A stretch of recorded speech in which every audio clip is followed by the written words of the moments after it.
Chapter 2307, Tier 3 Abyssal Blade. The moment Shifeng tapped on the Evolve * button, the Abyssal Blade transformed into a cloud of black fog that moved toward his bag. The black fog began to devour every mana crystal in his bag like a ravenous wolf.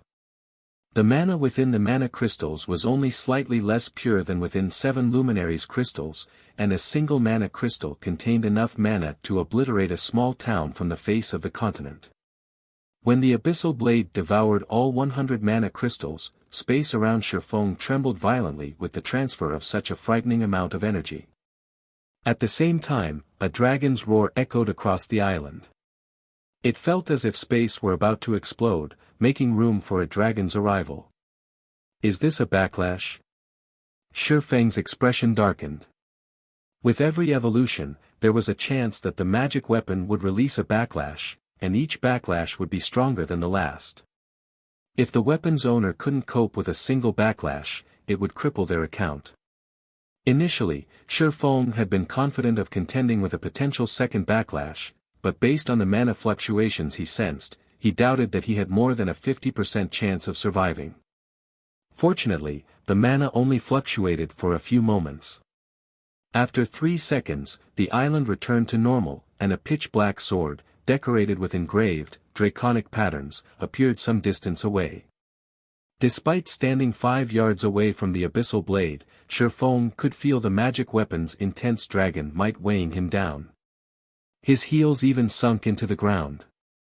Abyssal Blade, one-handed sword, magic weapon, attack power plus 4055 all attributes plus 320 attack speed plus 33 ignore levels plus 25 attacks have 70% chance to cause 250% damage. 40% chance to cause 300% damage. Every attack increases damage by 2% to a maximum of 30%. If wielder belongs to a swordsman-related class, all skill levels plus 6. Increase free ability points received for every increase in level by 2 points. Equipment level 80. Can be upgraded, devour 40 level 85 dark gold weapons to upgrade to level 85.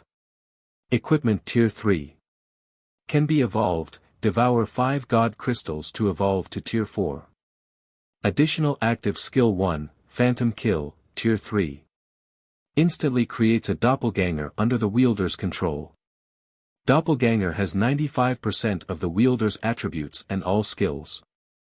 The wielder can swap positions with the doppelganger at any time. Duration, 2 minutes cooldown, 5 minutes additional active skill 2, Abyssal Bind, Tier 3. Binds up to 5 enemies simultaneously and prevents movement, reducing defense and magic resistance by 100%. The higher tiered the target is, the weaker the effect will be. Duration, 5 seconds cooldown, 40 seconds additional active skill 3, 9 Dragon Slash, Tier 3. Instantly creates 21 phantoms of the Abyssal Blade for wielder's use, each phantom sword deals up to 80% damage. Duration, 60 seconds cooldown, 8 minutes additional active skill 4, Abyssal Curse, Tier 3. Prevents all targets within a 100-yard radius from moving or attacking for 6 seconds and reduces their attributes by 20% for 10 minutes. Effect doubles if there is only one target in range. Cooldown, 30 minutes additional active skill 5, Dragon Soul, Tier 3. Grants a doppelganger a dragon soul, transforming it into a black dragon. The transformed doppelganger will have the same life rating as a black dragon and can use the skill Dragon Breath. Duration, 5 minutes cooldown, 24 hours additional passive skill, Abyssal Will. Improves wielder's physique depending on the surrounding mana density. The higher the mana density, the greater the improvement. Additional profound inheritance, Black Emperor, Tier 3. When activated, every critical hit will accumulate 1 stack of Death Aura. Each stack can be used to increase all attributes by 4% and attack speed and movement speed by 3% for 12 seconds or to reduce the cooldown of a skill by 5 seconds. Maximum of 27 stacks of Death Aura. Duration, 10 minutes cooldown, 6 hours. The famed smith Aulus personally created the abyssal blade using the Black Dragon King's fangs as material. It is one of 36 famed swords, ranking 31st. However, the Black Dragon King himself has cursed this sword. Beyond the immense strength the blade offers, the wielder must face a backlash after a certain amount of time. However, after Jack had remodeled the abyssal blade with a star crystal, the strength of the backlash has been reduced greatly. If the wielder is unable to suppress the backlash, the wielder will receive the Black Dragon King's curse, permanently reducing all attributes by 50%. Unable to be dropped. Unable to be traded. Unable to be destroyed. So powerful. Shifeng was stunned when he saw the evolved Abyssal Blade's attribute panel. The Abyssal Blade's attributes might not compare to the Twilight Blade and Killing Ray quite yet, but its attributes could rival that of a top-tier level 85 epic weapon, despite being only a level 80 magic weapon. However, the improved attributes weren't the most shocking aspect. The Abyssal Blade's skills had drastically improved now that it was a tier 3 weapon.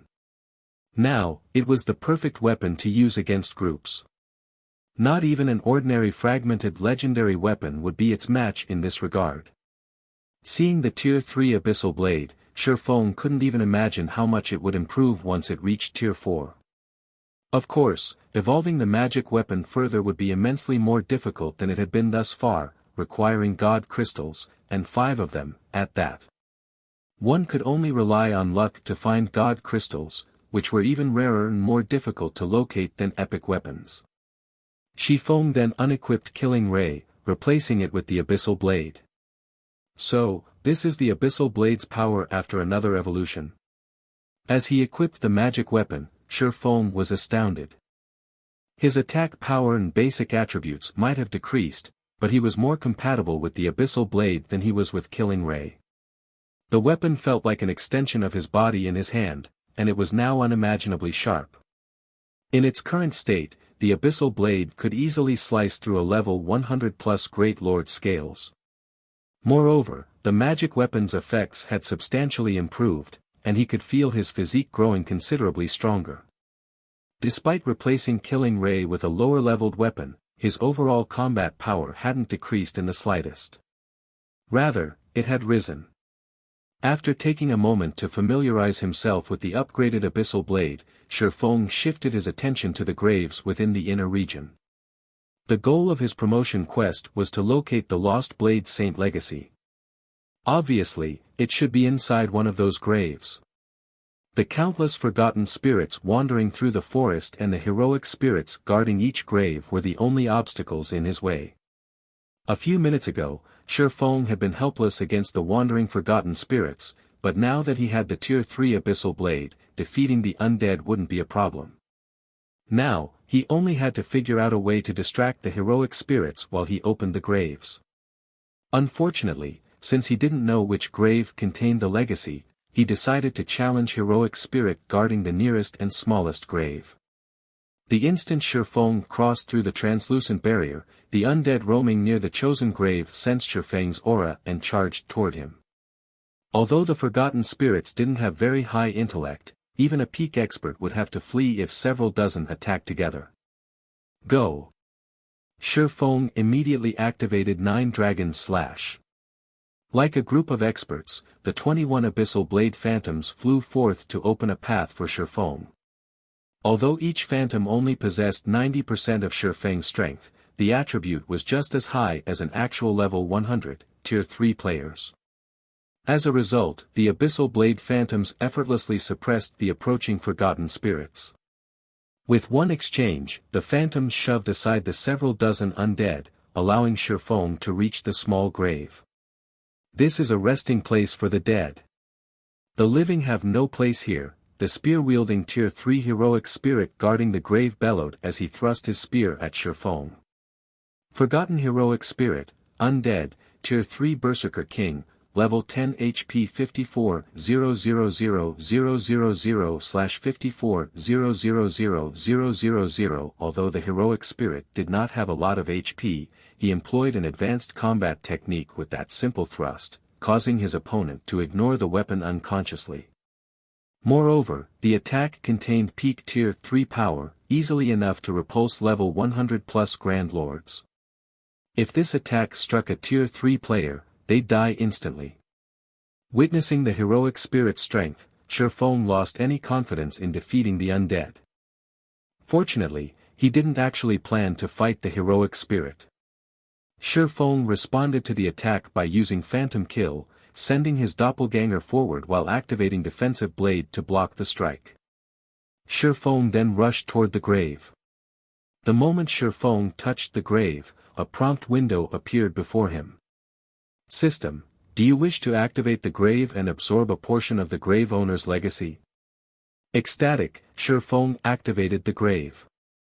However, a loading bar appeared the moment he did. Activating the grave would require a total of 8 seconds. When the heroic spirit sensed the grave's activation, he flew into a rage.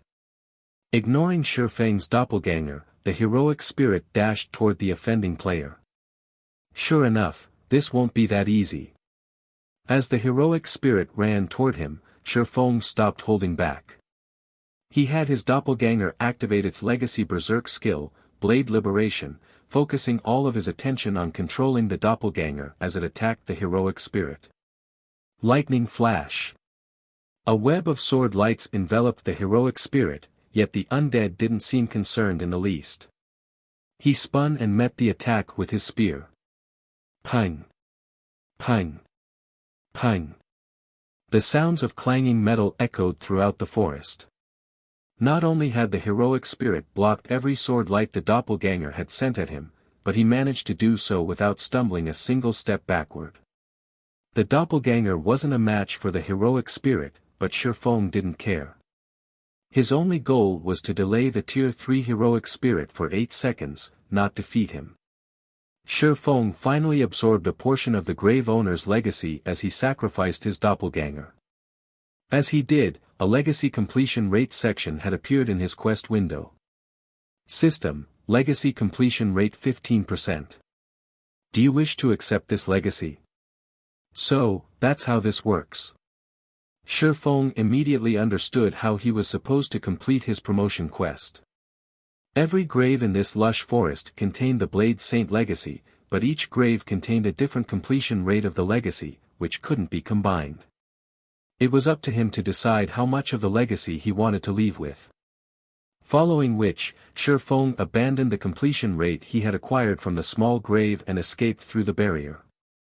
The moment he crossed the magic barrier, the forgotten spirits and heroic spirit chasing him gave up and returned to their original positions. Now that he understood his quest's mechanics, Shifeng set his sights on the higher quality graves in the island's inner region. Naturally, the more magnificent graves were guarded by stronger heroic spirits. The largest grave sat within the forest's core, as opulent as a palace with a level 100, tier 4 heroic spirit standing guard. Read latest chapters at Wuxia World. The graves that were a grade inferior to the palace-like grave in the center were protected by heroic spirits with titles. Heroic spirits that earned a title after their deaths had been heroes among heroes during their lives. Killing apex experts of the same tier would have been child's play. Although they had lost a significant portion of the strength after death, they could still kill apex experts with little to no effort. I can only give it a try. Shifeng gritted his teeth as he set his sights on a greatsword-wielding, titled heroic spirit. He knew he had no hope of activating the grandest grave in the cemetery. The gap between tier 3 and tier 4 existences was massive, let alone the gap between tier 2 and tier 4. The moment the tier 4 heroic spirit noticed him, he'd die. However, he wasn't willing to settle for third-grade graves. After all, the legacy's completion rate would severely affect the tier 3 promotion quest's rewards. At the very least, he had to try for the second-grade graves. Once his skill's cooldowns had finished, Shifeng dashed into the inner region once more, running straight for a grave that was the size of a small high-rise. Chapter 2308, Abyssal Blades Might. Shifeng's target was near the center of the forest. Simply approaching it would be incredibly difficult due to the groups of forgotten spirits that moved closer together near the forest's core. If Shifeng relied on his own strength to reach the grave, he wouldn't get close to it, much less activate it. Several hundred forgotten spirits flew toward him, and Shifeng felt his scalp go numb. Fortunately, he was barely able to keep the forgotten spirits out of attack range with the 21 abyssal blades fighting for him. 9 Dragon Slash had a time limit, however, so he couldn't stop the undead like this forever. Although Shifeng was confident that he could escape these monsters with his life, if he couldn't keep the forgotten spirits at bay, that would be it. He wouldn't be able to do anything more. If he wished to secure the second-grade legacy, it was crucial that he utilized 9 Dragon Slash's duration efficiently. It took me 42 seconds to reach this grave, which is about as long as I estimated. Glancing at 9 Dragon Slash's remaining duration, Shifeng breathed a sigh of relief. I should be able to activate the grave within the remaining time. There were 2 reasons that Shifeng had passed up the highest grade grave. Naturally, the first was the Tier 4 heroic spirit that guarded it. His second reason was the lack of time. Reaching and activating the second-grade graves within 9 Dragon Slash's 60-second duration was his limit. Before Shifeng could catch his breath, the silver-armored, greatsword-wielding heroic spirit that guarded the gravestone abruptly opened his eyes. A faint, red barrier then enveloped the gravesite, decreasing Shifeng's basic attributes and physique by 20%. Urdia, Flame Knight, Heroic Spirit, Tier 3 Berserker King, Level 101 HP 78,000/78,000,000 A domain. Shifeng's expression darkened as he stared at Urdia. Shifeng had assumed that Urdia had the strength to instant-kill Tier 3 players, but he had never thought that the heroic spirit would be this powerful. Urdia might not have a lot more HP than the heroic spirit he had fought earlier, but he was definitely much stronger. Purely regarding basic attributes, he had to be 30% stronger than the forgotten heroic spirit. In combination with its domain, which only Tier 4 NPCs and above could grasp, Urdia could squash Tier 3 players like ants. I commend your bravery, adventurer. Over the several millennia I have stood guard, you're the first to dare approach in search of the Blade Saint's legacy. I hope you can offer some entertainment, Urdia leisurely commented. Unlike the forgotten heroic spirit, which had attacked immediately, he joked around like a player as he slowly approached Shifeng. Seeing this, a chill crawled down Shifeng's spine. They might be dead heroes, but heroic spirits weren't considered NPCs in God's domain. Because of this, their intellect shouldn't be as high as NPCs. However, that was obviously not the case for Urdia. This was also the first time Shifeng had encountered such an intelligent heroic spirit. Seeing that Urdia was already 50 yards away, Shifeng activated the Ring of Gospel's miniature world and Ring of Brilliance as a precaution. Unfortunately, Shifeng could tell that wouldn't be enough after the 2 skills had taken effect. He then activated Blade Liberation to bolster his basic attributes further, and at the same time, he activated the Twilight Blades Twilight of the Gods and Twilight's Shadow, splitting into 8 clones. With Twilight of the Gods and Blade Liberation active, Shifeng's physical doppelgangers inherited the skill's effects. Now, every one of his doppelgangers had the strength to rival Grand Lords of the same level. If 8 level 100 Grand Lords worked together, they could even take on a level 100 Mythic monster.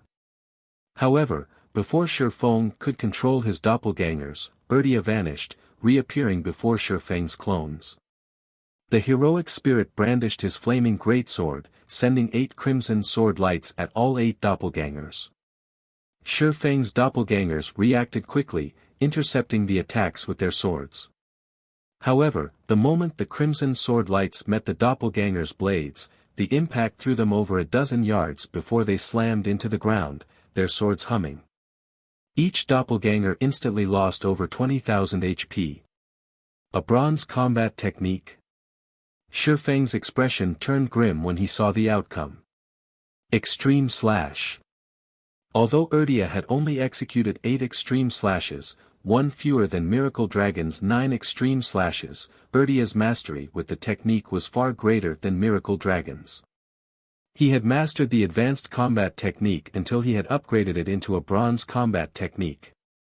This was a tier 3 heroic spirit that could use bronze combat techniques. No one would have believed Shifeng if he had told them about Urdia's abilities in his previous life. Some might even mock him for his stupidity. Heroic spirits might have once been heroes, but they weren't anymore. They particularly lacked intellect and weren't even a match for ordinary NPCs regarding this aspect. Seeing a heroic spirit execute an advanced combat technique was already quite impressive. Most tier 3 NPCs couldn't even master a bronze combat technique, much less a tier 3 heroic spirit. And yet, the impossible had just happened. After repelling the 8 doppelgangers, Urdia shifted his gaze to Shifeng's main body. He executed Flame Charge, transforming into a fiery meteor as he flew toward the swordsman. Based on how this Flame Charge appeared, Urdia's skill completion rate should be 99% or 100%. Shifeng didn't dare take Urdia's charge head-on. If the heroic spirit had already thrown his doppelgangers, he could definitely send Shifeng flying. Shifeng activated Phantom Kill, summoning another doppelganger and having it activate Blade Liberation in Defensive Blade to intercept the approaching Berserker King. If he died during his tier 3 promotion quest, he'd have to wait a long time before he could challenge it again. It was a risk he wasn't willing to take. However, the moment Shifeng's doppelganger activated Defensive Blade, Urdia cancelled his flame charge and thrust his flaming greatsword into the ground. Dozens of fiery blades arose from the dirt, flying toward the doppelganger. Tier 3 skill, Storm Garrote. Defensive Blade's block counts were exhausted in an instant. Seeing this, Shifeng had no choice but to focus most of his attention on his doppelganger and executed Sword's Orbit. When the galaxy of stars and the flaming blades met, both attacks shattered. Although the doppelganger had successfully blocked the attacks, it had been forced to stumble over a dozen steps backward. Moreover, each attack had devoured nearly 10,000 of the doppelganger's HP. With just one skill, Urdia had dealt over -200,000 damage. As they kept the forgotten spirits away from the gravesite, the Abyssal Blade Phantom's duration continued to decrease, and Shifeng's doppelganger couldn't keep Urdia distracted. It began to make Shifeng even more nervous. If he activated twofold Berserk, he could hold Urdia off, but he needed to activate the grave with his main body. There was no point in trying to distract the heroic spirit himself. He intended to reserve absolute domain for his escape from this place. Even if he activated the grave and obtained the legacy contained within, he would fail his quest without it. Your doppelgangers are quite good, but this is as far as you'll get. Urdia declared, chuckling when he realized Shifeng's doppelganger had survived his Storm Garrote.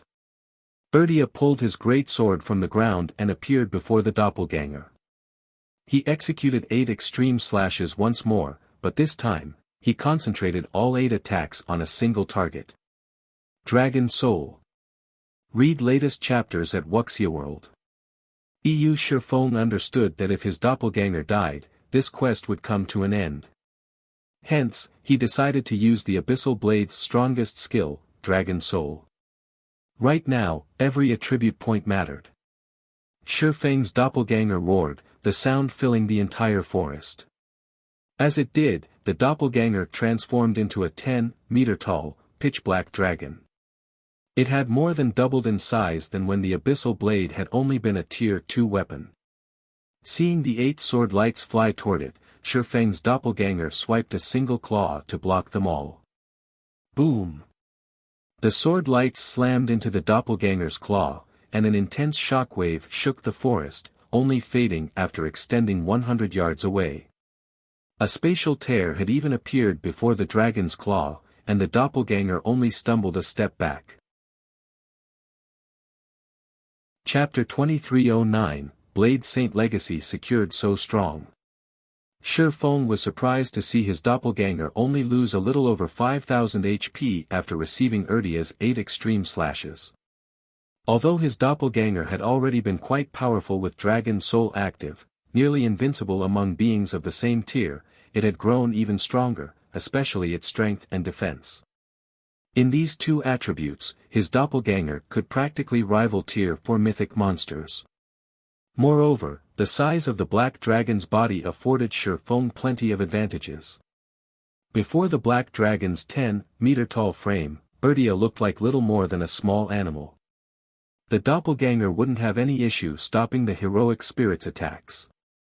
However, Urdia didn't pause after his attack failed. He immediately appeared before the black dragon's head, his flaming greatsword transforming into a colossal pillar of fire. Tier 3 Taboo Skill, Burning Sword. When the fire pillar completed its transformation, it stretched across 100 yards. The black dragon looked tiny before the flaming weapon, and Urdia swung it down on the doppelganger. Not even Shifeng could escape the pillar's range, much less the black dragon. Don't think I'm so easy to kill. As the fire pillar descended, Shifeng had his black dragon use Dragon Breath. Unlike the Dragon Breath skill from his Heavenly Dragon's Breath Ring, the black dragon's ability was the real deal. According to legend, a Tier 5 Dragon Breath could vaporize an entire city instantly. The true Dragon Breath was easily more powerful than any taboo skill or curse, essentially rivaling divine arts. The black dragon opened its maw, and a horrific amount of mana concentrated between its jaws. In the blink of an eye, a pitch-black energy ball as large as a small house had taken shape, and as the black dragon released a deafening roar, the energy ball reformed as a pillar of pitch-black light, firing toward the heroic spirit's pillar of fire. Boom! The dragon breath and burning sword slammed into each other, creating a shockwave that shook their surroundings and didn't dissipate until it had spread 500 yards away. At the point of impact, space had crumbled, forming a black hole. It felt as if Armageddon had begun. Sure enough, the true dragon breath is far more powerful. Shifeng could not help but be astonished when he saw Urdia being sent flying. Shifeng had only hoped that the black dragon would stop Urdia's killing move. He hadn't actually expected the doppelganger to win that exchange, dealing over -30,000 damage to the heroic spirit. Urdia wasn't in danger of dying after losing 30,000 HP, but it was enough damage for the black dragon to hold the heroic spirit's aggro. Now, Urdia's focus had turned away from Shifeng's main body. Taking advantage of this opportunity, Shifeng charged at the gravestone. System: do you wish to activate the grave and absorb a portion of the grave owner's legacy? Without any hesitation, Shifeng activated the grave the moment the prompt window appeared. Like the previous grave, a loading bar appeared when he activated. However, this loading bar required 12 seconds, rather than the 8 seconds the previous grave had required. Shifeng celebrated the fact that he had decided to keep absolute defense in reserve. Had he used the skill to stop Urdia, rather than rely on Dragon Soul, he would have died halfway through the activation process. Unfortunately, the instant Shifeng activated the grave, Urdia went berserk. Ignoring the black dragon, the heroic spirit dashed toward Shifeng. Only a little over 100 yards separated Urdia and Shifeng, and a titled, Tier 3 heroic spirit would only need a few steps to cross that distance. However, the black dragon intercepted Urdia near the halfway mark, using its massive frame to keep the heroic spirit away from Shifeng. The black dragon then swiped a claw at its foe. The black dragon's claw was the size of a car, and although Urdia sensed the incoming attack, he couldn't dodge it in time, relying on his greatsword to block it. As the claw slid along the massive blade, dazzling sparks flew from the weapon. Urdia knocked away the black dragon's claw with his greatsword. Now, he fully displayed the strength of a Tier 3 heroic spirit. Even a Tier 2 dragon would find him a difficult opponent. Fortunately, there wasn't a particularly large difference between the two combatants' basic attributes. Although the heroic spirit had knocked away the black dragon's claw, the dragon steadily remained in its original position. It had only taken a little over -2,000 damage from the clash. The black dragon had tens of millions of HP, so this amount of damage was nothing. Realizing this, Urdia stopped relying on brute force to break past the black dragon. Instead, he executed a combat technique, transforming into 7 phantoms that charged at Shifeng's main body. Advanced Combat Technique, Flowing Shadow. The 7 phantoms looked and felt exactly the same, not even Shifeng could tell the difference. But he wasn't ready to give up just yet. In response, he executed lightning slash through his black dragon. As a bronze combat technique, Shifeng even had trouble executing lightning flash with his main body, not to mention with a doppelganger, but the black dragon's physique was far superior to his, so Shifeng barely managed to pull it off. 14 claw strikes then plowed into the 7 phantoms. Pang! Pang! Pang! Metallic clangs echoed through the cemetery as Urdia blocked all 14 strikes. The black dragon lost over 30,000 HP and stumbled a step back, but it had achieved its goal and stopped Urdia's advance. Only, Shifeng had paled from the effort of executing lightning flash with the black dragon. It consumed so much concentration. Shifeng could feel a wave of exhaustion wash over him. He had expended significantly more concentration when executing the bronze combat technique through the black dragon than when he used the technique himself. Of course, Urdia hadn't given up. He executed Flowing Shadow again, trying to reach Shifeng. With no other options, Shifeng continued to rely on lightning flash to stop Urdia. 2 times. 3 times. 4 times. Every time Shifeng executed lightning flash, a considerable portion of his concentration slipped away. By the time he executed the technique for the 6th time, he felt mentally lethargic. However, he still needed 5 more seconds to complete the activation process.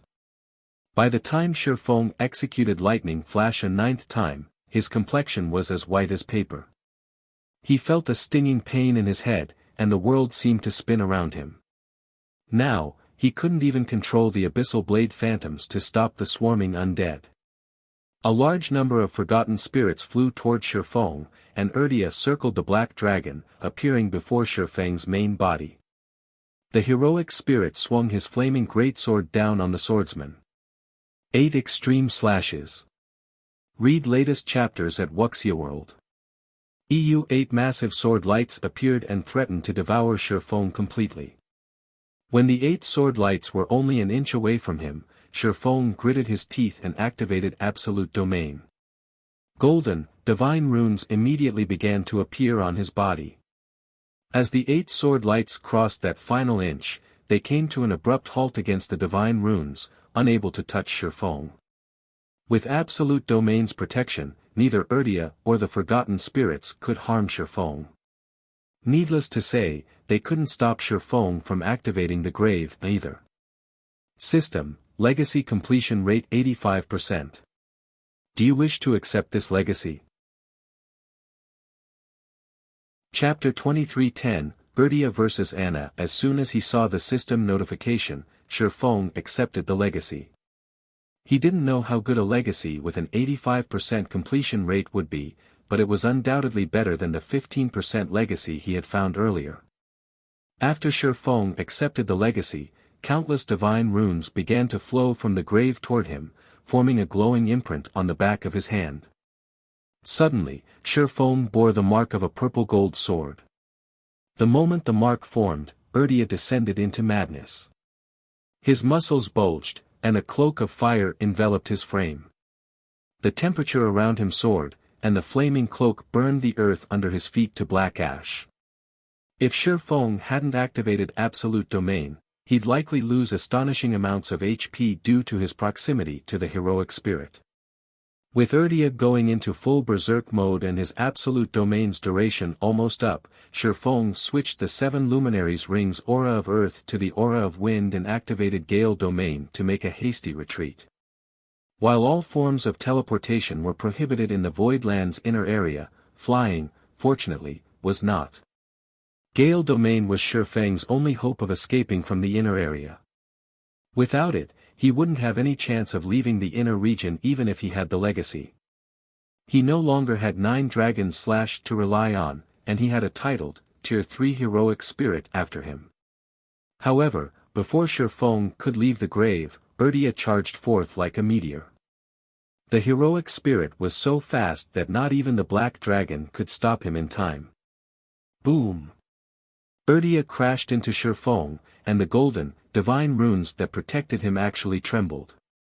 This hadn't even happened when Urdia had hacked and slashed at Shifeng earlier. The heroic spirit proceeded to brandish his flaming greatsword at Shifeng, over and over. For a moment, even Shifeng was helpless against the countless sword lights. He couldn't keep up with the speed of any of these attacks. Urdia's attack speed wasn't that much faster than his, but he couldn't keep up with the heroic spirit's reaction speed. With Urdia's basic attributes, the heroic spirit could finish Shifeng off in 2 or 3 hits, even if Shifeng activated twofold berserk.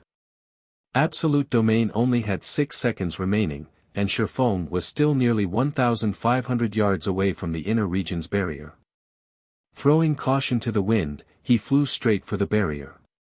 Despite the fact that Urdia couldn't fly, the undead had no issues keeping up with Shifeng, continuously attacking the fleeing swordsman. Every one of Urdia's attacks had enough power to injure mythic monsters. Shifeng would have already died several times if it hadn't been for Absolute Domain's protection. 5 seconds. 3 seconds. 1 second. Unfortunately, Shifeng's flying speed was fast, but he couldn't reach the barrier within 6 seconds. He was still roughly 500 yards from his target when Absolute Domain's effects wore off. As soon as they did, Shifeng felt a scorching heat envelop his body, dealing minus 10,000 damage per second. Seeing the divine runes fade from Shifeng's body, Urdia sneered at his prey. He pushed off the ground and arrived before Shifeng in an instant, plunging his flaming greatsword down on Shifeng's head. 8 extreme slashes. This time, every one of the 8 sword lights contained Tier 4 power. Not even the black dragon would be strong enough to block the attack, much less Shifeng. Fortunately, Shifeng had prepared for this moment and activated Defensive Blade. Pang! Pang! Pang! Another series of metallic clangs echoed throughout the forest. Urdia had exhausted over half of Defensive Blade's block counts in that one exchange. By the time Defensive Blade ended, Shifeng had only moved 50 yards closer to the barrier. As Urdia was about to launch another attack, Shifeng activated Abyssal Bind. Over 20 pitch-black chains emerged from the void, binding Urdia and forcing the heroic spirit to a grinding halt. At Tier 3, Abyssal Bind could hold a target for up to 5 seconds, and it should be 100% effective against a Tier 3 being like Urdia. It was also Shifeng's final trump card. Pang! However, before Shifeng could relax, he heard the sound of a chain shattering. When he had gone berserk, Urdia had become nearly stronger than a mythic monster. It had only taken the heroic spirit an instant to shatter one of the chains. As if they were made of paper, the other chains began to break, one after another. For the crime of desecrating a saint's grave, you will die. Urdia bellowed as he swung his freed arms, slashing his greatsword at Shifeng, who stood over 50 yards away. As Urdia swung his greatsword, a torrent of fire swept toward Shifeng. Shifeng spun, meeting the attack with his swords as the flames were about to hit him. Void Shield. Boom! The Void Shield, which had 10 times Shifeng's maximum HP, nearly shattered as a result of the attack, and the impact threw Shifeng backward over 30 yards. What a frightening move! Shifeng silently celebrated when he saw that his Void Shield had only cracked. If he hadn't responded appropriately, that attack would have killed him. Urdia was far more powerful than Shifeng had imagined. Had he allowed his strength and greed to blind him, challenging the largest grave instead, he would have died the moment his absolute domain's duration ended. Meanwhile, thanks to Urdia's attack, Shifeng and the heroic spirit were now separated by 100 yards. Although Abyssal Bind wouldn't hold down Urdia for 5 seconds, it should be able to keep him in place for 2. Fortunately, as a Tier 3 heroic spirit, Urdia couldn't attack a target that was so far away.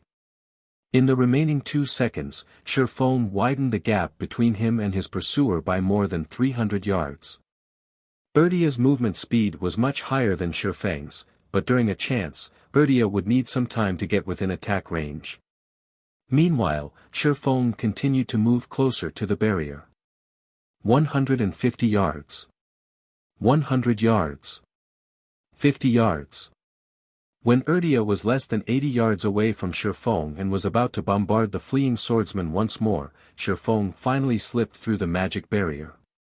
Enraged, Urdia sent another wave of fire at Shifeng, but this time, Shifeng retrieved a summon guard scroll and called forth Anna. As Anna appeared before him, Shifeng breathed a sigh of relief. Read latest chapters at Wuxia World. He might not be a match for a titled, Tier 3 heroic spirit, but that wasn't the case for Anna. Anna was an epic guard with a 113-point growth potential. She might not rival an NPC hero of the same tier, but she wasn't far from it. She'd have no problems holding off Urdia. Calmly, Anna swung her staff and cast a spell in response to Urdia's fiery attack. A black-white, twofold magic array appeared before the personal guard. The moment Urdia's flames encountered the array, it looked like they had crashed into the side of a rocky mountain. No matter how much fire crashed into and burned the magic array, they didn't do any damage. All right. Let's leave.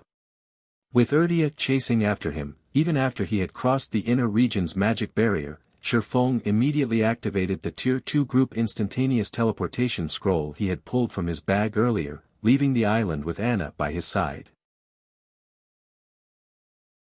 Chapter 23:11, Mana Body Starmoon Kingdom, White River City. Once Shifeng and Anna had arrived in the Void Land safe zone, he used a return scroll and teleported back to White River City.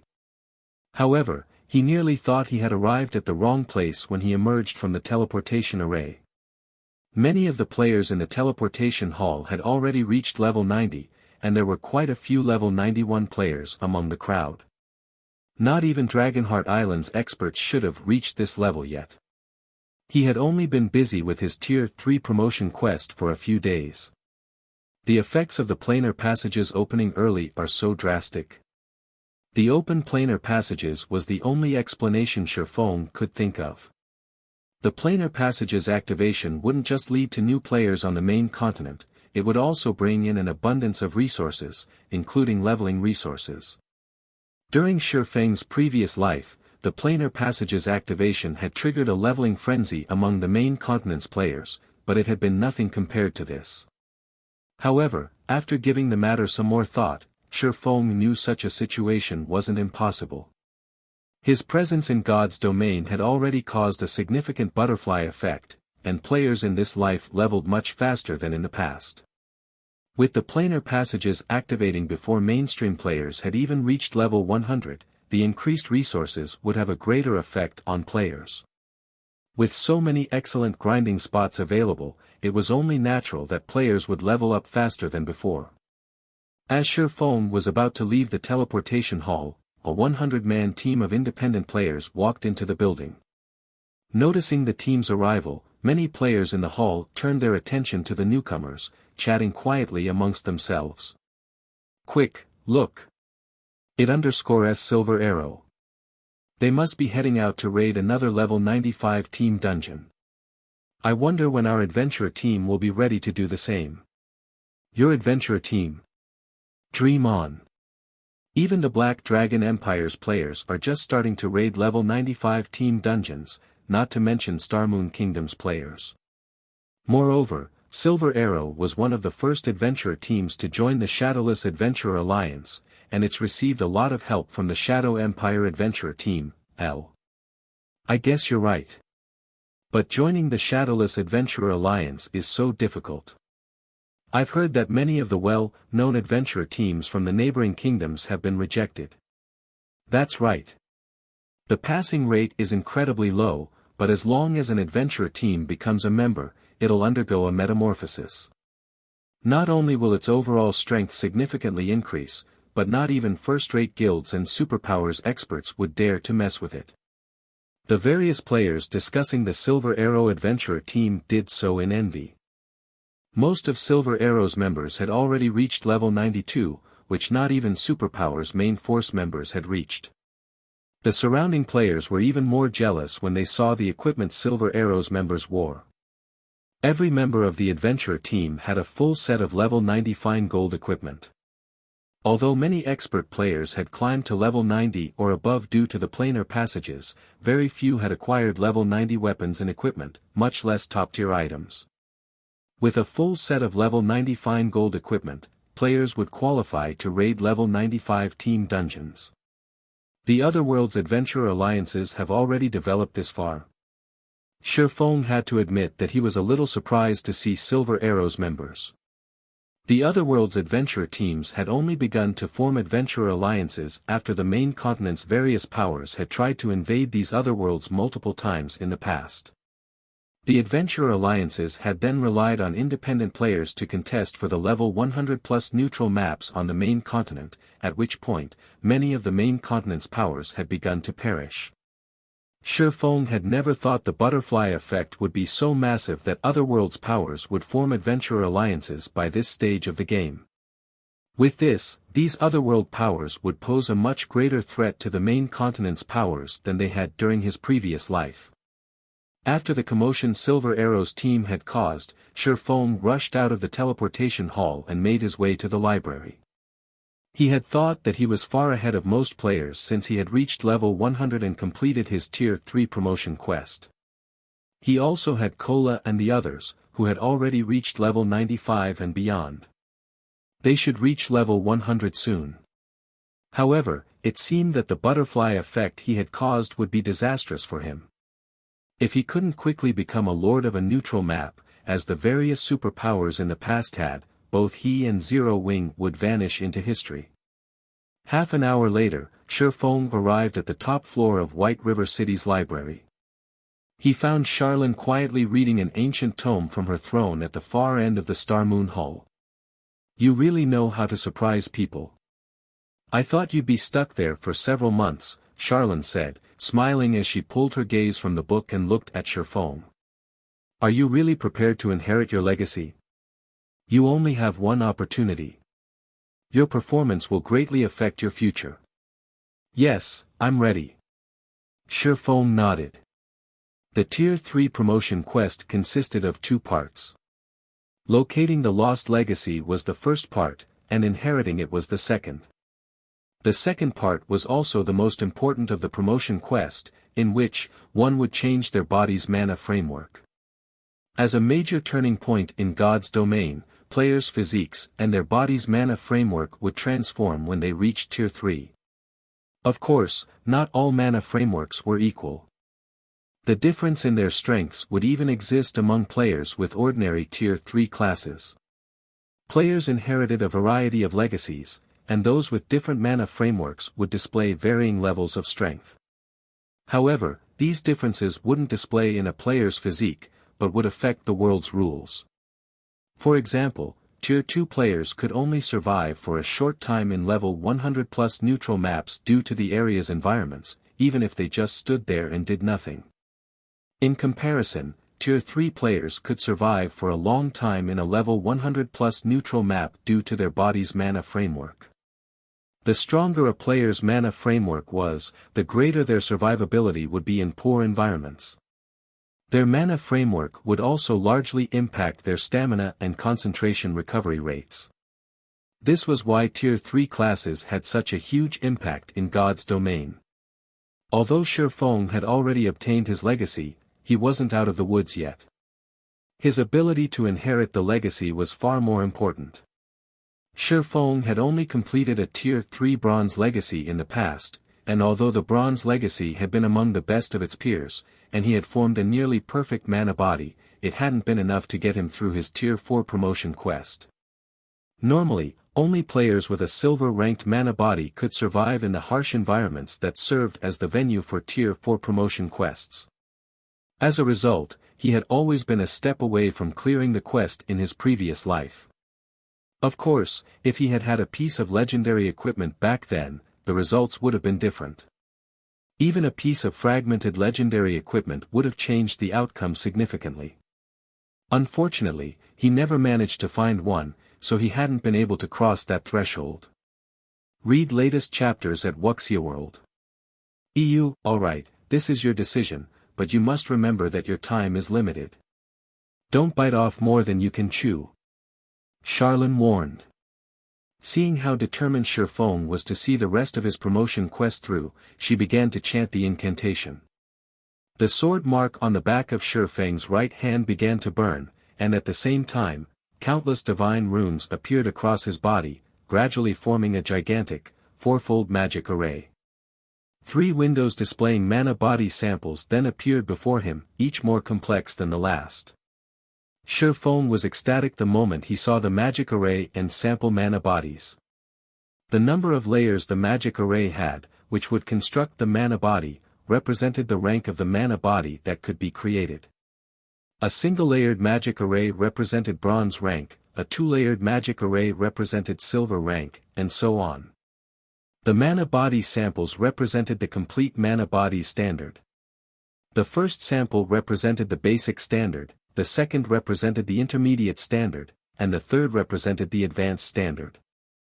However, the magic array that enveloped Shifeng now had 4 layers. He had never heard of a fourfold magic array creating a mana body before.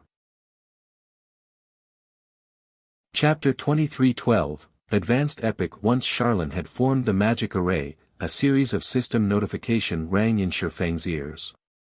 System, congratulations on completing your Tier 3 promotion quest and obtaining the Blade Saint Legacy. Legacy completion rate 85%. Advanced Epic Legacy received. You have 4 hours to construct your mana body. System, congratulations on being the first player to complete the Tier 3 promotion quest. You will have 1 additional hour to construct your mana body. Epic rank. Shifeng was stunned when he read the system notifications. The highest rank mana body he had heard of during his previous life had only been gold rank, and only 1 out of every 10,000 experts had earned a gold-ranked mana body during their Tier 3 promotion quests. These experts had been powerhouses in level 100+ neutral maps, strong enough to give the various superpowers massive headaches. A gold mana body provided more than high adaptability to harsh environments, it also elevated players' stamina and concentration recovery rates to extraordinary highs. Players' stamina and concentration would recover by absorbing the mana around them. Depending on the density of the mana in the area, their recovery rates would increase by 30% to 60%. With such a significant improvement to their stamina and concentration recovery rates, players would no longer have to rely on stamina equipment, replacing such items with equipment that provided more raw power. This was why players with gold mana bodies were so much stronger than ordinary experts and could freely roam in level 100+ neutral maps. Even superpowers would find these players quite challenging to hunt down. This was also why the various superpowers' influence on independent players would significantly decrease when they reached Tier 3, even to the extent that top adventurer teams could begin to contend with superpowers. The Midnight Tea Party was a prime example of this. After level 100, players had had an absurdly difficult time trying to join the Midnight Tea Party during Shifeng's previous life. Once the adventurer team's members had reached Tier 3, a gold-ranked mana body had become a requirement for joining the team. Even superpowers had been helpless against an entire group of experts with gold mana bodies in level 100+ neutral maps. And Shifeng hadn't even heard of an epic mana body. Moreover, he now had a total of 5 hours to construct his mana body. In the past, he had only had 1 hour to construct his bronze mana body, and players with gold mana bodies had only been given 2 hours. The process of constructing a mana body was mostly the same across the board. The outcome depended on how much one could complete in the allotted time, and one's progress depended on how much time they invested in the trials. You can begin your mana body's construction now. Remember, you only have 5 hours. If you fail to complete a mana body before time runs out, the magic array will grant you the most basic mana body available, and your efforts will have gone to waste, Charlene reminded Shifeng seriously. Understood. He nodded, understanding how important this matter was. Immediately, Shifeng carefully inspected the 3 mana body samples hovering before him. Each of the mana bodies displayed was different and more complicated than the last. The simplest of the 3 was several times more complex than the Peak Bronze Legacy's mana body he had obtained in the past. Not only did these samples involve magic arrays, but they also required divine runes and refined mana manipulation. Any ordinary player might be able to copy the mana body samples blindly, but their completion rate wouldn't be high. Naturally, a low completion rate would severely affect one's combat power. A player's mana body would affect their control with their skills and spells in the future. A poorly constructed mana body would result in low mana conductibility.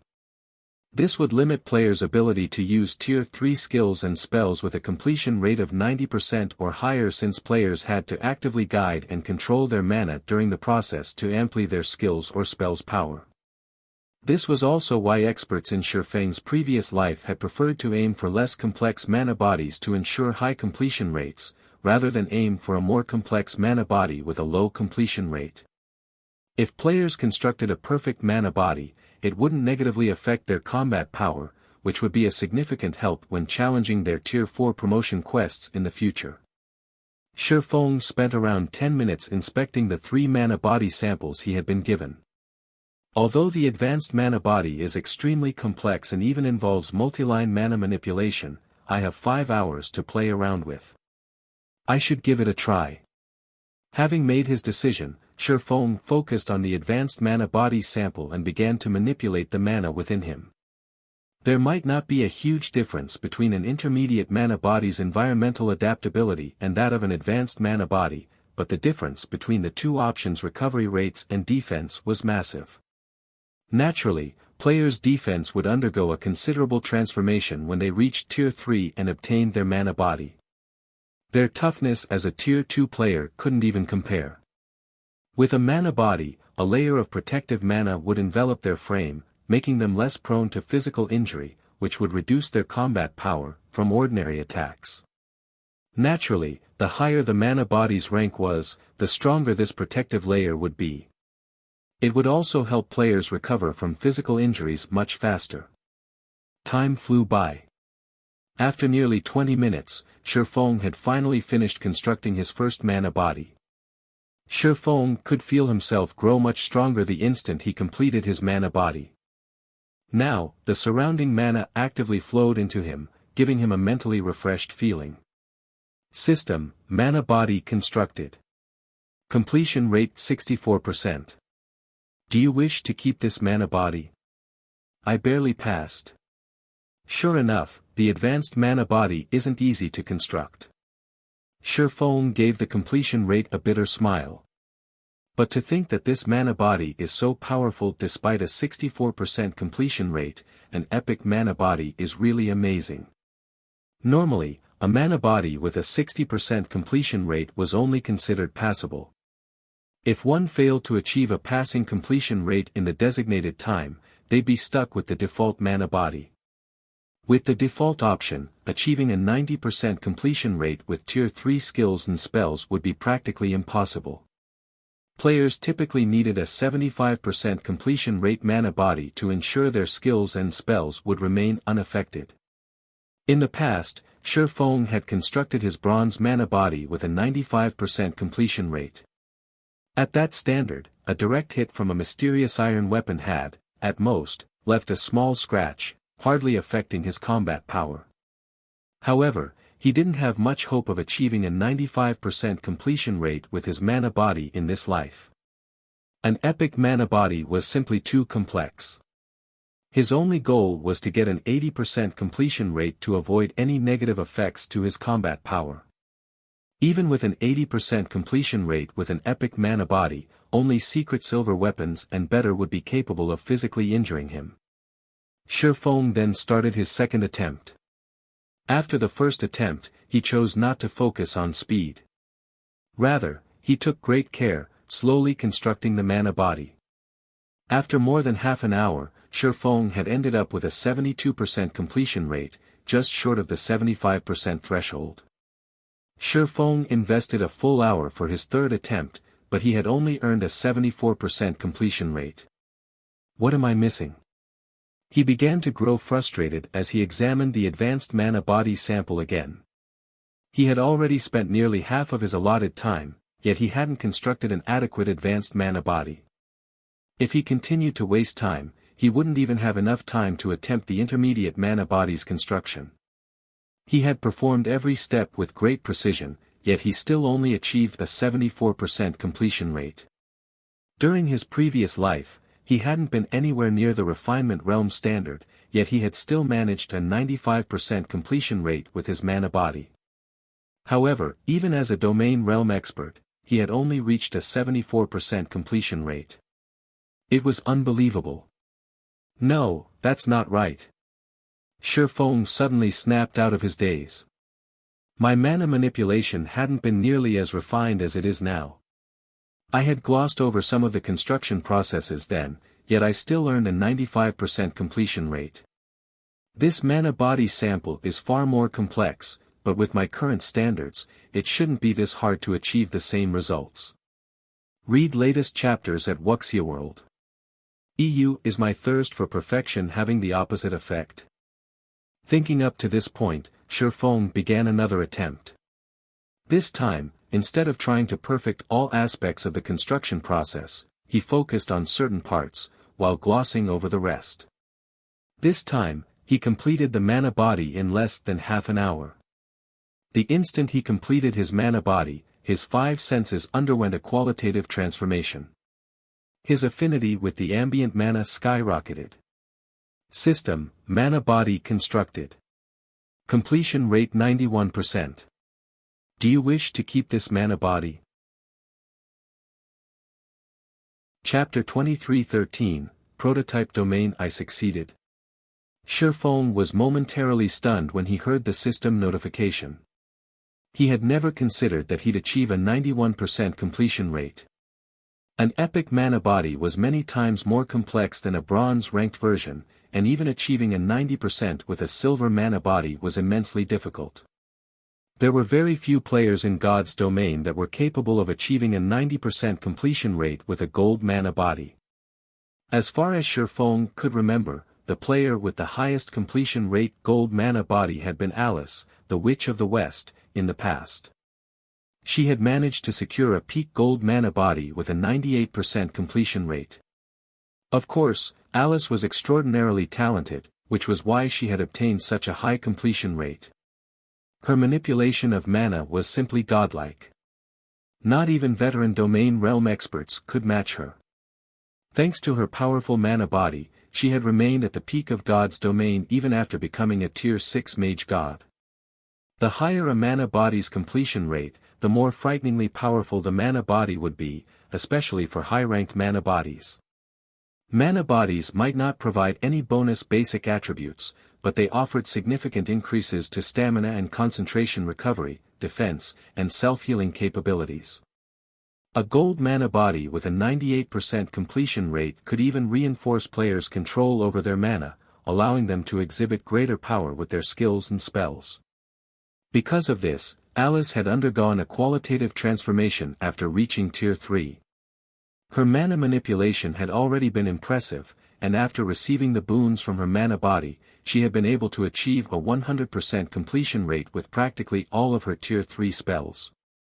Most peak experts had only been able to maintain a 90% completion rate with their Tier 3 spells after arduous training, yet Alice managed to level out at 100% in a very short time. After reaching a 90% completion rate with a Tier 3 spell, every additional percentage would significantly increase the spell's power. At 100% completion rate, a player's Tier 3 spell could even contend with the spells Tier 3 heroes used. It was easy to imagine how devastating these spells would be against players. Although Shifeng hadn't achieved a 98% completion rate, earning a 91% was beyond his expectations. I'll keep it. Snapping out of his daze, Shifeng promptly chose to keep his current mana body. There was no save option when constructing a mana body. If players gave up on a construction attempt, they'd have to start over. Hence, players had to have a clear goal in mind when constructing their mana body. Once they'd reached that goal, it would be wise to accept the mana body and avoid any further attempts. If one continued to seek a better outcome, they'd eventually run out of time and lose everything. Shifeng had seen many players make that mistake in his previous life. The endless pursuit of perfection was the reason that many expert players have been forced to delete their accounts and begin again. While players could set up a stronger foundation by starting a new account, they'd also lose out on many opportunities. Others would have already explored the low-level maps, leaving little for new players. When starting a new account, players weren't guaranteed to become as powerful as they had been with their old one. While part of the reason that Shifeng had achieved a 91% completion rate was his discovery of the correct thought process, luck was a larger part. He wasn't confident of repeating these results, and if he tried and earned an 89% completion rate, he'd just cry. There was a huge difference between a mana body with an 89% completion rate and one with a 90%. Mana bodies with a 75% completion rate or above wouldn't negatively affect players, and those with an 85% to 89% completion rate would receive a significant boost to their defense and stamina and concentration recovery. Mana bodies with a 90% to 94% completion rate, however, were considered top grade, and all of the aforementioned bonuses would be maxed out. If he had a high probability of achieving a 95% completion rate or above, another attempt might be worth the risk. A 93% or 94% completion rate wouldn't make much of a difference, after all. However, he'd be ruined if he earned a completion rate below 90%. After Shifeng accepted the mana body, the magic array around him flashed with a blinding light, and a horrific amount of mana gathered rapidly before flowing into him. As the torrent of mana filled him, Shifeng felt like his body had been set on fire. The burning sensation was far more intense than it had been with his peak bronze mana body. But as his advanced epic mana body began to take shape, Shifeng's perception of the world around him grew sharper. After 6 seconds, magic circuits began to surface across Shifeng's body, and the ambient mana steadily gathered within him. Although the magic circuits faded away 2 seconds later, the mana didn't stop flowing into him. System, congratulations. You have become a Tier 3, Blade Saint and obtained an advanced epic mana body. All basic attributes plus 400, all resistance plus 80, attack power and attack speed increased by 30%, all basic attributes increased by 60%, and physique increased by 70%. Rewarding 80 legacy skill points. Finally, I got my body back. Shifeng was ecstatic as he felt the new changes. Tier 3. He had spent nearly a decade as a Tier 3 player during his previous life, so he was most familiar with this tier. Now that he had recovered to his peak, he could finally exhibit his true combat power. While Shifeng basked in the familiar strength, he noticed that his perception had become drastically sharper than before. He could even sense the flow of mana in the air. A prototype domain? The sensation astonished Shifeng. Is this an advanced epic mana body's ability? Previously, he'd only been able to perceive such details within a 30-yard radius around him by relying on his 5 senses. Now, however, his perception had extended to 50 yards away. Moreover, he felt like an absolute overlord within the 50-yard radius. Of course, he didn't actually have control over this area. He only had rudimentary control of the ambient mana. Even so, this was a prototype domain. A domain operated on the principle of controlling the mana in a specific area to create a miniature world that favored the player. Although he couldn't suppress his enemies with a prototype domain, he could manipulate the ambient mana and reduce the mana density where his enemies stood. The decreased density wouldn't affect players' basic attributes, but it would impact their concentration in battle. Such an ability would definitely grant him an edge in combat. Moreover, He could sense that his stamina and concentration recovery rates had improved by at least 70% due to his new mana body. He had also become tough enough that not even full-powered attacks from a secret silver weapon could easily injure him.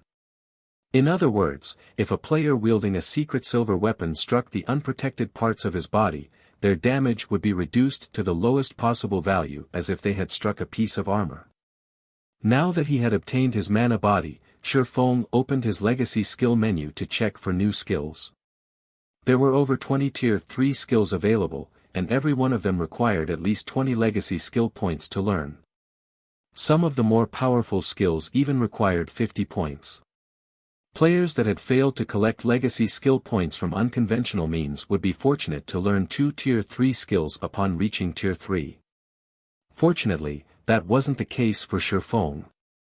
With the points he had saved up thus far and the points he just obtained, he had nearly 100 legacy skill points to spend. Shifeng immediately spent 40 legacy skill points to upgrade Blade Liberation and Blade Awakening to tier 3. He then spent another 50 points to learn Void Slash, the strongest skill a tier 3, Blade Saint could learn. Void Slash, action type, requires, Sword tier 3, proficiency needed to upgrade to tier 4, 0/100,000, manipulate the power of the void to execute 6 slashes. Each slash carries 150% of user's strength and causes 200% divine damage. User may transfer to the location of any of the 6 slashes. Read latest chapters at Wuxia World. EU cooldown, 8 seconds. Not only did tier 3 skills possess greater raw power than tier 2 skills, but they were also more capable of injuring high-tiered monsters. However, tier 3 skills had very long cooldowns. Those with immense power and short cooldowns, like Void Slash, were exceptionally rare. Normally, players tried to learn several tier 3 skills and link them together to make up for the long cooldowns. However, with Void Slash alone, Shifeng could exhibit nearly the full potential DPS of a tier 3 player. Now that I've reached tier 3, it's time I lead everyone to a level 100 neutral map.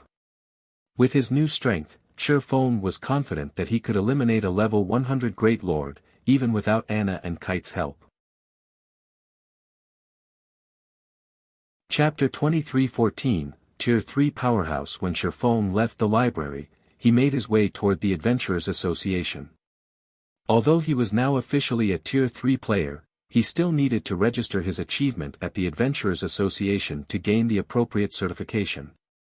Gaining Tier 3 certification at the Adventurers Association was very important. Not only would it allow players to accept high-ranked quests appropriate for their tier, but they would also be acknowledged as true powerhouses in God's domain. They would then qualify to raid the monarch bosses in neutral maps and become the area's ruler. This was also why the various powers had been so desperate to get their members to Tier 3 in the past. The Tier 3 turning point didn't simply differentiate experts from each other. It also determined whether or not one qualified to become a true overlord. After all, the various powers' true battlefield for hegemony in God's domain was in level 100 plus neutral maps. Initially, Shifeng had planned to establish a guild town in a level 100 neutral map and slowly, steadily progressing towards lordship, but now that the planar passages had opened, and adventurer alliances had formed sooner than he had expected, he needed a more efficient plan. The planar passages activation hadn't just accelerated independent players' leveling speed. It had done so for the various powers, as well. Now, he didn't have as much time to conquer level 100 plus neutral maps. Zero Wing wasn't like the various superpowers. It lacked the manpower and resources to secure a foundation in level 100 neutral maps as quickly as superpowers could. Moreover, Zero Wing wouldn't be able to secure as much territory as the various superpowers. To establish a guild town in a level 100 neutral map, the ruling power would need to station a large number of players in the map long-term. Level 100 neutral maps were very far away from kingdoms and empires, considered free zones that were outside of any kingdom or empire's protection. In addition, NPCs weren't particularly interested in visiting these guild towns due to the neutral map's harsh environments. As a result, very few NPCs would apply as soldiers, and those that did would ask for exorbitant salaries. Hence, unlike in guild towns within kingdoms, empires, and low-level neutral maps, players had to handle the majority of their guild town's defenses in level 100 neutral maps. This was also why guilds that wanted to secure a foothold in level 100+ neutral maps needed to upgrade their towns into guild cities as quickly as possible. They'd only be able to solidify their rule over the map with a guild city. After all, not only would guilds have to face monster assaults, but they'd also have to deal with enemy powers. Establishing rule in a level 100+ neutral map was already an intense challenge for guilds, and it would be especially difficult for Zero Wing, which lacked certain foundational aspects. The only solution Shifeng could think of was to become a lord. As a lord, players would have full authority over the territory they controlled, and they'd be able to recruit various neutral race NPCs. A lord could also establish their own knight division. The NPCs players could recruit for a knight division were different from the NPC soldiers one could hire to protect a guild town. They were more akin to personal guards, and players could recruit these knights from various kingdoms and empires, nurturing them as they did personal guards. Once a player became a lord of a land, they could recruit up to 5,000 knights. Although that didn't seem like a lot, these knights were bona fide NPCs and would be immensely helpful when defending a guild's territories. While Shifeng traveled toward the Adventurers Association, he called Blackie. "Blackie, how are things coming along in the Northern Fortress?" Shifeng asked. He had spent quite a lot of time completing his promotion quest. Although he had told Blackie and the others not to contact him unless something important happened, and he hadn't received any calls, he refused to believe that Dragonheart Island's various superpowers were content to sit by and watch while Zero Wing earned a ton of profits from its newfound goldmine. The fortress's player population has already reached 1,500,000, and we're earning roughly 14,000 ancient gold per day.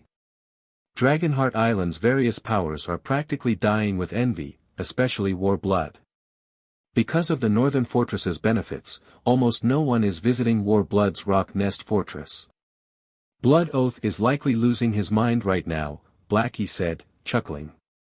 Also, as per your instructions, I purchased a plot of land near the World Tower a few days ago, and I bought a guild residence in Dragonheart City's inner area, so our guild has a temporary resting point in the city. Hearing how much Blackie had purchased over the last few days, Shifeng sighed ruefully. He had considered several thousand ancient gold an astronomical sum in his past life, yet now, he earned 14,000 ancient gold each day from the Northern Fortress alone. It was no wonder why the various superpowers had fought so hard to capture the Gravity Mountain Range's fortresses in the past. However, Dragonheart Island's powers have been developing rapidly due to the planar passages opening. Quite a few superpowers now have their own small fortresses, and based on the reports I've received, War Blood, Starlink, and 13 Thrones are marching toward the Southern Tower Medium Fortress, Blackie said worriedly. If they're successful, we'll likely see a significant decrease to the Northern Fortress's income. It certainly won't benefit our development in Dragonheart City. Why don't we capture a few more fortresses, guild leader? Zero Wing now had quite a bit of manpower in the Gravity Mountain Range. With Phoenix Rain's subordinates protecting the Northern Fortress, they had enough strength to capture the other fortresses. The Gravity Mountain Range only had so many fortresses. If they captured a few more, they should be able to maintain 70% to 80% of their profits, even if the Northern Fortress's income decreased. Let the other powers fight for the fortresses. We only need the Northern Fortress, Shifeng said, chuckling. Also, notify all of the main force members to gather in White River City. We'll be heading to a level 100 neutral map. That's where we really need to be right now. The Gravity Mountain Range was an excellent place for players to grind for levels and resources right now, but it couldn't help players rise to prominence. A level 100 neutral map. Blackie's eyes glowed when he heard Shifeng's plan. All right. I'll notify them right away. The Gravity Mountain Range had bountiful resources, but it paled in comparison to unexplored level 100 neutral maps. Moreover, Zero Wing's main force members would benefit more from grinding in level 100 neutral maps at their levels than they would from grinding in the Gravity Mountain range.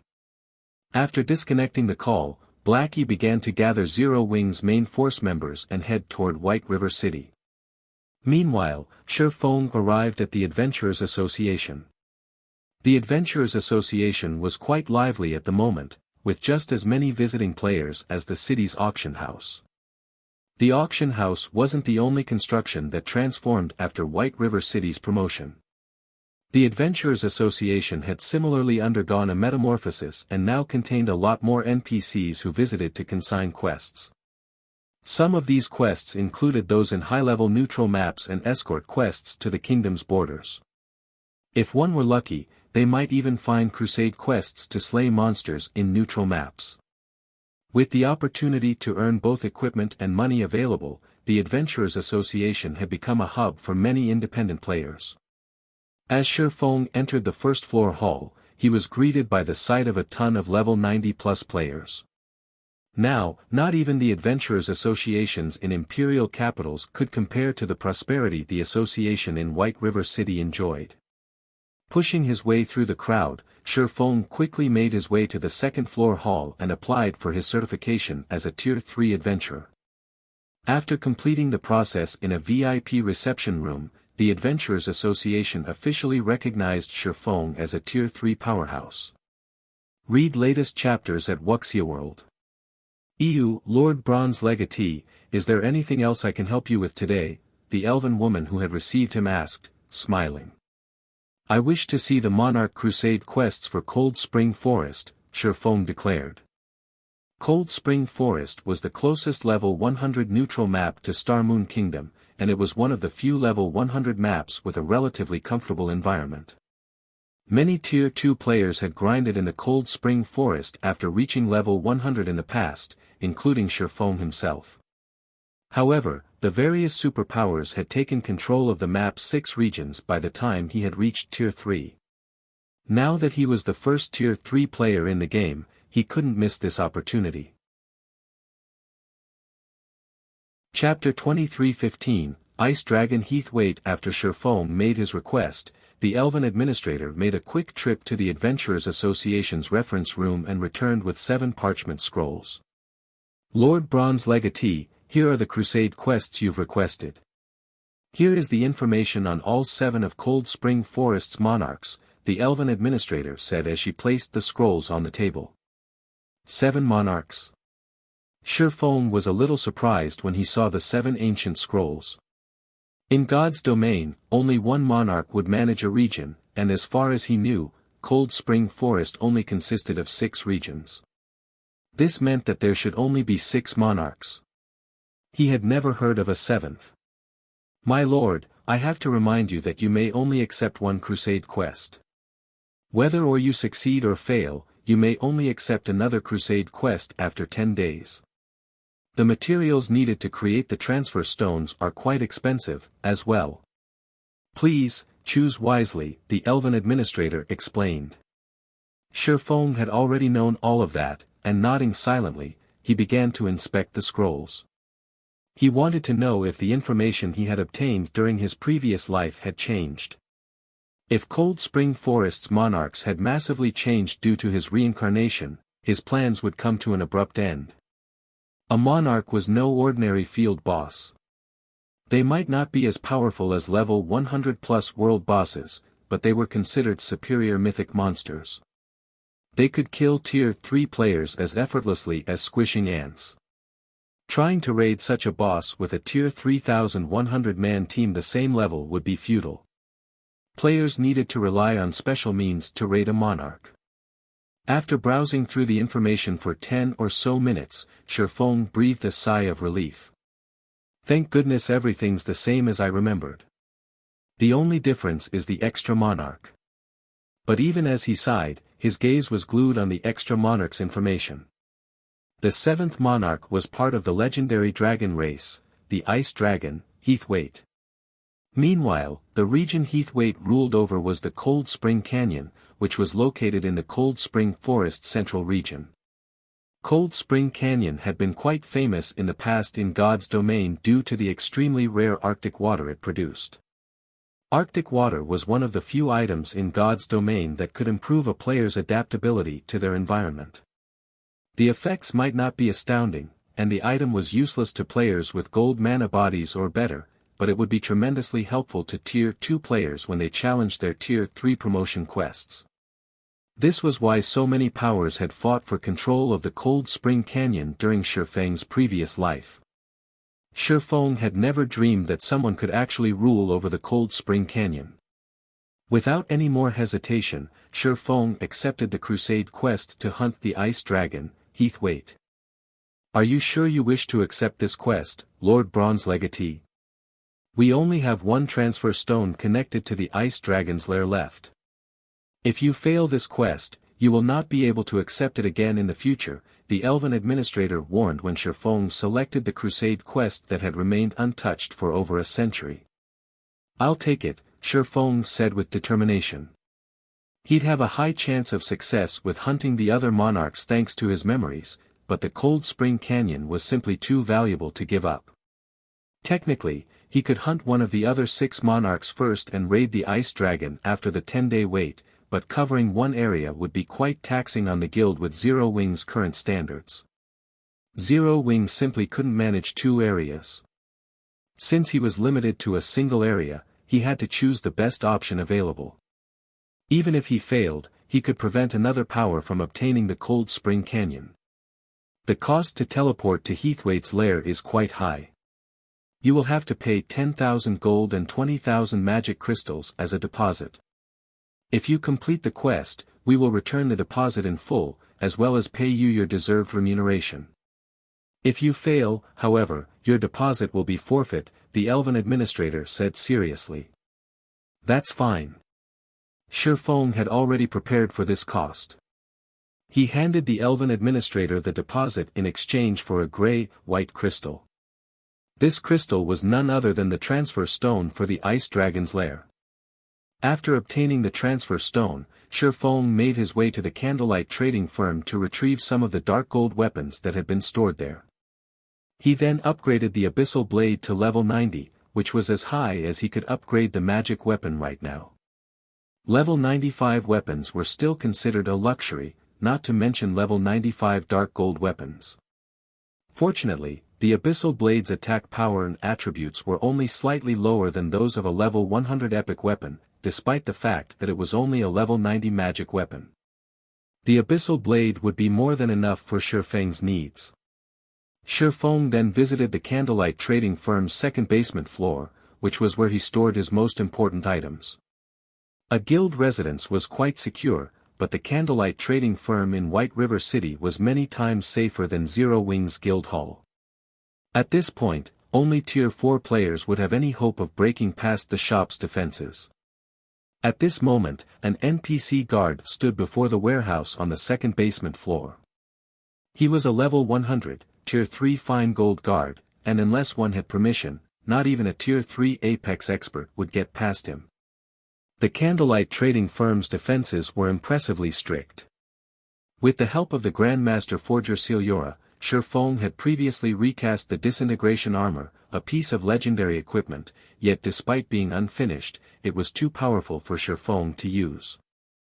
Moreover, carrying the disintegration armor on him wasn't safe, so he had stored it in the Candlelight trading firm's underground warehouse. First, he didn't want to risk losing it, even if the chance of it dropping upon his death was negligible. Second, even after recasting it, the disintegration armor's aura would still attract ores, especially powerful, high-tiered ores. If he had attracted a powerful ore's attention as a Tier 2 player, he would have been helpless. Furthermore, he couldn't equip it yet. He had coveted legendary items for a long time. He had heard countless stories of players who owned a legendary item in his previous life. There were tales of Tier 4 players defeating Tier 5 players and Tier 5 players slaying Tier 6 God-ranked players. One player had even soloed a Tier 5 dragon. Read latest chapters at Wuxia World. Yet, the piece of legendary equipment he had gone to great lengths to obtain was an unfinished product, and its minimum use requirement was Tier 3. To make matters worse, he hadn't even been able to inspect its attribute panel until he had reached Tier 3. Holding on to the disintegration armor would have only frustrated him. Now that he had finally reached Tier 3 and met the minimum requirements to equip the disintegration armor, it was time to retrieve it.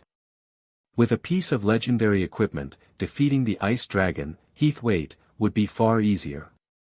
Legendary items could, after all, allow players to transcend tiers, and as a Tier 3 player, he should be able to contend with a Tier 4 ice dragon with the disintegration armor equipped. Once he entered the warehouse and arrived before the disintegration armor, Shifeng chanted an incantation to release the seal protecting it. As soon as the seal faded, crimson energy pulsed away from the pitch-black chest piece, spreading. A pressure that would even make Tier 2 experts uncomfortable began to fill the warehouse. As the disintegration armor's aura swept over him, Shifeng felt his blood begin to boil as bloodlust wormed its way into his mind. Taking several seconds to suppress the maddening feeling, Shifeng tapped on the disintegration armor to inspect its attribute panel. Chapter 23:16, Armor of Legend. Space itself faintly began to crumble as it was exposed to the disintegration armor's disintegration power. Despite having reached Tier 3, the moment Shifeng touched the armor, he could feel the mana in his right arm vibrate and felt signs of it beginning to break down.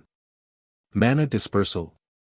The sensation in Shifeng's right arm stunned him. He hadn't had a particularly clear idea of what the disintegration armor had done to him when he had been Tier 2. He had only felt a strong, stifling pressure from the armor. Now that he was Tier 3, however, he could sense the disintegration power blocking and destroying the mana within him. After a slight touch, the mana density in his right arm had significantly decreased. If he maintained contact with the disintegration armor for a long period, it would utterly destroy the mana that coated his body. Losing this mana coating didn't seem like a major problem, but it would deal a fatal blow to Tier 3 players and above. After reaching Tier 3, a player's mana body would drive every action they took in God's domain. If their mana body couldn't conduct mana, they'd be as good as crippled. The mana body played a crucial role when players used Tier 3 skills and spells. Without a working mana body, activating those abilities would be nearly impossible. Naturally, the difference between the combat power a Tier 3 player could display with Tier 3 skills and spells and a Tier 3 player, who couldn't, would be obvious at a glance. Once Shifeng had tapped on the disintegration armor, its attribute panel appeared before him. Disintegration armor, unfinished product, chest plate, legendary rank, equipment requirement, strength 9000, agility 7000. Tier requirement, Tier 3 divine defense plus 15,000, affected by player's level. All basic attributes plus 1000, affected by player's level and tier. Physique increased by 100%, affected by player's tier. When equipped, strength increased by 120%, agility increased by 100%, and endurance increased by 100%, all resistance plus 300, magic resistance increased by 40%, mana bodies effects increased by 50%, ignore levels plus 30, all item level requirements reduced by 10 levels. Additional passive skill, disintegration body, reduces the damage from Tier 3 or below attacks by 70%, reduces damage from Tier 4 or above attacks by 40%, immune to all control effects, weakens stiffening effects by 70%, and increases reaction speed by 20%. Additional active skill 1, disintegration field, disintegrates all skills and spells within a 100-yard radius. Skills and spells at Tier 2 and below will be nullified, while skills and spells above Tier 2 will be weakened by 60%. All entities within range will suffer a 40% reduction to basic attributes, physique, and stamina, in addition to a 400% increase to their stamina and concentration consumption rates. No cooldown. Additional active skill 2, disintegration power, gathers all of the disintegration armor's power and temporarily sacrifice all of its attributes to upgrade user by 1 tier for 60 seconds. Cooldown, 12 hours, cannot be stacked with skills and spells of similar effect. The Disintegration Armor is a divine armor that the Ur Empire's founding emperor had created with various divine items. This armor had been destroyed during a battle against gods. The Disintegration Armor has recovered a portion of its original strength after Celiora recast the chest piece using a blood contract. Due to the armor's disintegration power, the armor's attributes suffer an 80% reduction when equipped. If equipped by the blood contractor, the armor's attributes will only be reduced by 50%. God crystals required to repair the Disintegration Armor fully, 0/10. Amazing! Shifeng's eyes glowed as he read the Disintegration Armor's attribute panel. Before this, he hadn't had a clear idea of what a true legendary item's attributes would look like. He had only heard of legendary items during his previous life. He hadn't actually seen a real legendary item's attribute panel since anyone with such an item had rightfully kept a tight lid on its abilities. Although the Disintegration Armor was an unfinished product, it was the strongest piece of equipment he had ever laid eyes on. Even Gentle Snow's fragmented legendary ranked 7 Luminaries battle armor was far weaker than this chest piece.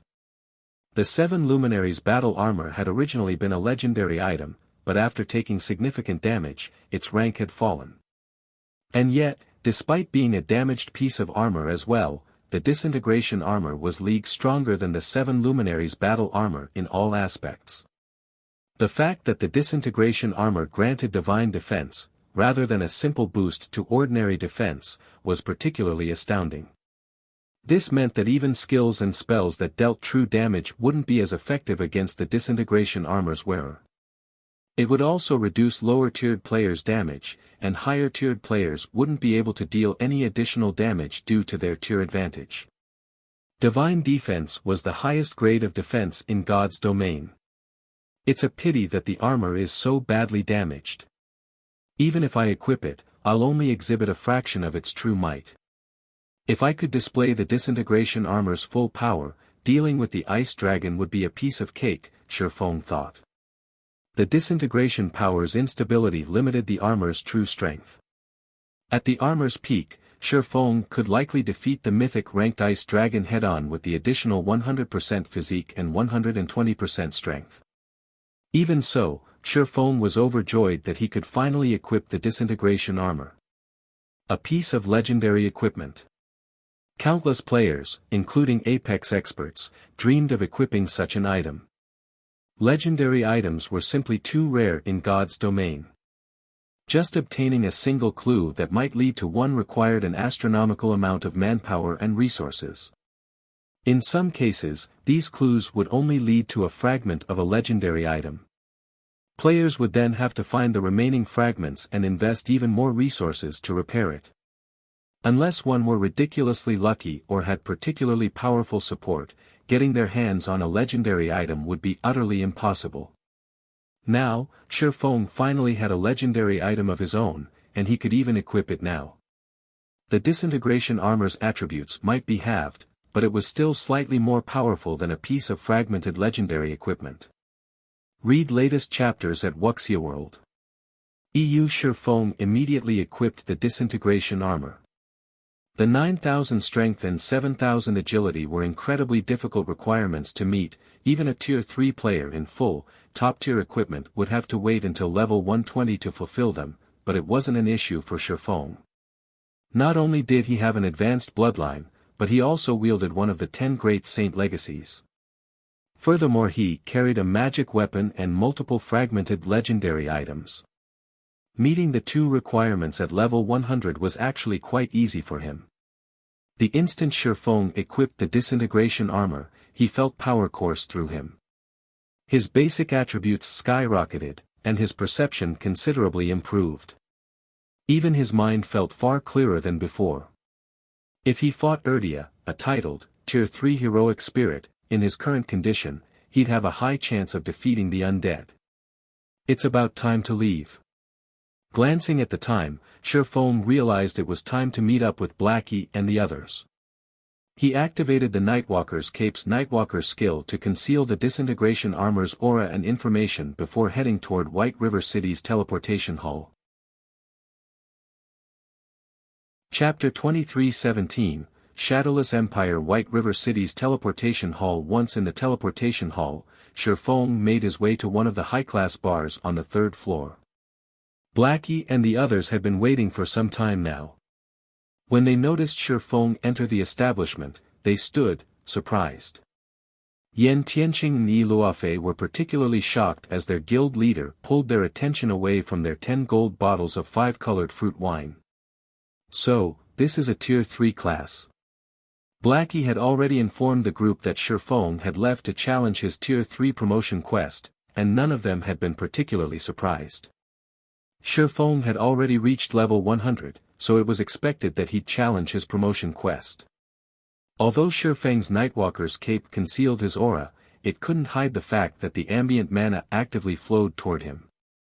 God's domain did have weapons and equipment that would attract mana to their user, but those items generally only increased the mana density around the player. However, despite so much mana flowing toward Shifeng, Yan Tianqing, whose senses were quite sharp, and Yi Luofei, who was a magical class player and only a step away from reaching the domain realm, recognized that the mana density around Shifeng hadn't actually increased. It felt as if the swordsman were a black hole, steadily devouring the ambient mana. Mana was the root of all in God's domain. A player's physical and mental condition, skills, and spells were all closely tied to mana. As players at the peak of God's domain, Yan Tianqing and Yi Luofei had spent a considerable amount of time researching the game's mechanics, especially the relationship between mana and a player's virtual body. Players constantly absorbed mana from their environments, and as players' physiques grew stronger, they'd absorb more mana. This was why areas with thin or no mana were considered forbidden lands. As a Tier 3 player, Shifeng's mana absorption was astounding. If the mana that flowed into Tier 2 players was like a small creek, the mana flowing into Shifeng was a raging river. "Everyone's here, guild leader. We can set off when you're ready," Blackie excitedly reported. Thanks to the northern fortress, Zero Wing's overall strength had increased considerably. Not only did the northern fortress provide the huge ancient gold profits, but it also gave players a place where they could rapidly grow stronger. By this point, Zero Wing had explored multiple ancient ruins in the Gravity Mountain Range's northern region, securing plenty of precious treasure. The guild's main force members had also reached level 97 and 98 and had upgraded most of their equipment with level 95 dark gold equipment. However, their combat standards had improved far faster than their levels and equipment. As many as 26 main force members had now reached the Truth Realm. Yan Tianqing and Yi Luofei had even reached the Ascension Realm. In addition, Alluring Summer, Silent Blade, Shadow Sword, Stubborn Bone, and Zhao Yueru had entered the Flowing Water Realm thanks to Unyielding Soul's legacy training slots. Seeing how much his comrades had improved, Shifeng was a little surprised. He hadn't expected them to grow so strong so quickly. Now, Zero Wing's main force was likely only a little weaker than Superpower's main forces. If Fire Dance and the others could make some progress in the Tower of Four Gods, Zero Wing's main force might even be able to stand toe-to-toe with the various Superpower's main forces. "Alright, let's go." Shifeng nodded as he joined the team. He led everyone to a teleportation array and traveled to the border town closest to the Cold Spring Forest. He then used the 7 Luminaries Ring spatial gate to transport the team the rest of the way. Cold Spring Forest was a level 100 neutral map, as well as a junction to other level 100+ neutral maps. Thus, it was quite far from civilization. Players would have to cross over a dozen large maps to reach the Cold Spring Forest from Starmoon Kingdom. Getting there was especially troublesome without a flying mount. Of course, Shifeng had the Thunder Eagle and the 7 Luminaries Ring. After teleporting multiple times, Shifeng and his team finally arrived before the cave that led to the Cold Spring Forest. The Cold Spring Forest was meant to help players transition from Tier 2 to Tier 3, unlike other level 100 neutral maps with harsh environments. Not only was this a comfortable area for players to grind, but it was also home to a large number of ancient races. The forest was also under an ancient seal's protection, so players would have to defeat the map's guardian boss and remove the seal before they could explore the map. Even with a flying mount, entering the map was impossible without completing those tasks. Guild leader, I see people. Minor Wind, who had long since reached both the Refinement Realm and Truth Realm, quickly discovered players' tracks as they arrived before the cave. It looks like there's a lot of them. I'm guessing these tracks are from a 200-man team. Others have already found this place. Surefoam was stunned. Although this cave wasn't as dangerous as a level 100 neutral map, the monsters within were still level 97 plus lords and great lords. Quite a few grand lords wandered within the cave, as well. Surviving here was no easy task. In addition, the cave was particularly dark, suppressing players' 5 senses to a certain degree. A 100-man team of current experts wouldn't last more than 10 minutes inside the cave. Even a superpower's main force would struggle to get through. There were simply too many monsters, especially since the cave should still be largely unexplored. Guild leader, should we head inside? Blackie asked. They were trying to maintain a level of secrecy. If they encountered other players, news of their operation would spread. Although they were only heading out to explore a level 100 neutral map, which shouldn't be much of a problem, they couldn't guarantee that other powers wouldn't try to take advantage of their operation. No need to worry. Let's just go, Surefoam said, shaking his head. Even if other powers learned that they were exploring the Cold Spring Forest, they couldn't cause any problems for Zero Wing's team. Other players weren't even guaranteed to get through the cave and into the forest, much less take advantage of the operation. Following which, with Cola, Yi Wumian, and Turtledove led the way into the cave. Visibility was poor in the dimly lit cave. Even Tier 2 players could only see up to 200 yards away, and dodging ranged attacks from multiple directions would be particularly challenging in the cave's narrow, maze-like structure. Fortunately, Zero Wing's main force members had trained in the Extraordinary Tower, so they coped with the cave monsters' ambushes relatively well. With an MT like Cola leading the way, the team had little issue pushing through the cave quickly. They didn't have to come to a halt to deal with the monsters. The cave had 2 floors, and after 3 hours, Surefoam and his comrades finally reached the 2nd floor. This was also where they'd find the Guardian boss. Unlike the 1st floor, the 2nd floor was an open canyon. It was so large that a large team wouldn't have to worry about needing room for their usual formations in battle. Moreover, the 2nd floor was much brighter than the 1st. However, the suppression on players' senses had increased in exchange. Less than 30 minutes after reaching the 2nd floor, Surefoam and his team heard explosions and noticed dazzling lights at the end of the tunnel. The tunnel led to a cavern, which contained a town. Zero Wing's main force found a 200-man team clearing out the Demonkin soldiers and guards that guarded the town, while gradually approaching an ancient giant in the town center. Every player on the 200-man team was level 96 or above, and they all wore a dark mark on their foreheads. They also radiated a faint, black glow. Even as they fought the High Lord-ranked Demonkin soldiers one-on-one, these players had an overwhelming advantage. Not even the Great Lord-ranked Demonkin guards could halt these players' advance for more than a moment. As for the ancient giant in the town center, it stood at over a dozen meters tall and had 6 arms. Each of the giant's hands held a pitch-black spear, and it loomed like the ancient god of destruction. Demonkin soldier, dark creature, High Lord, level 98 HP 49 000 000 /49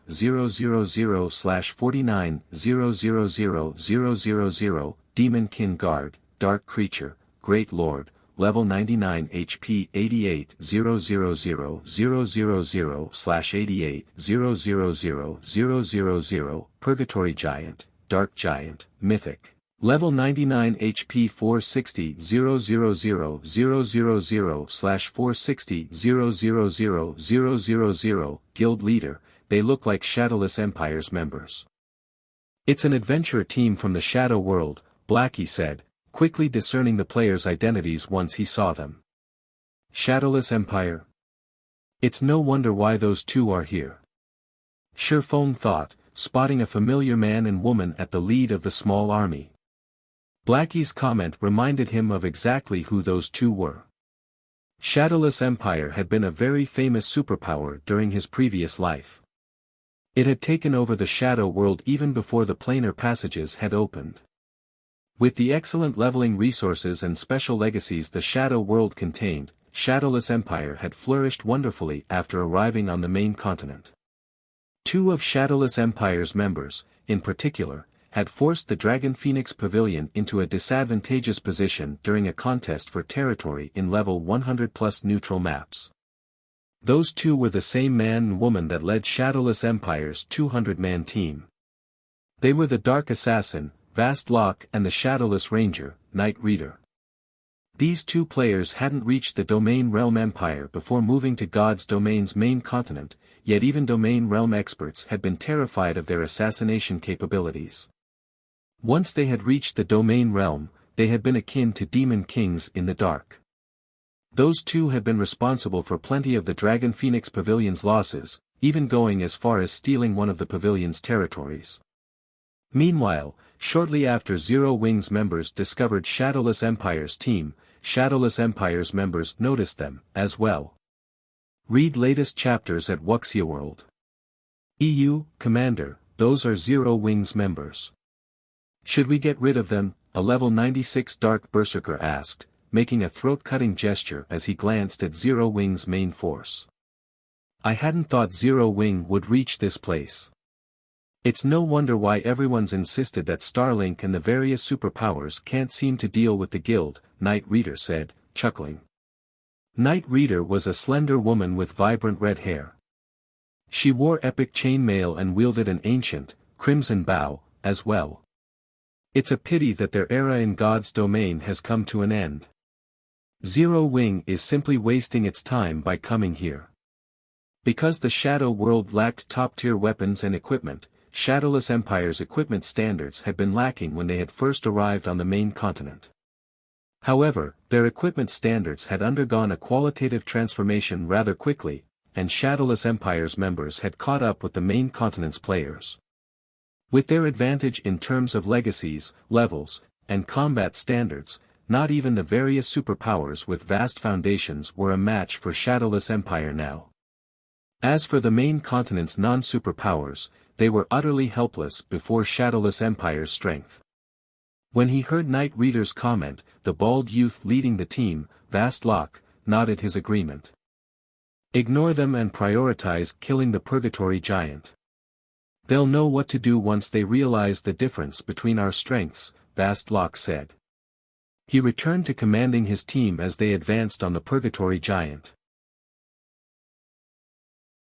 Chapter 23:18, Sword Rises. After Vast Lock declared his decision, Shadowless Empire's 200-man team accelerated their advance toward the Purgatory Giant, completely ignoring Shifeng and the others' existence. These people really don't care about us at all. Yen Tianqing could not help but shake his head and chuckle when he saw Shadowless Empire's members' nonchalant reaction toward Zero Wing's arrival.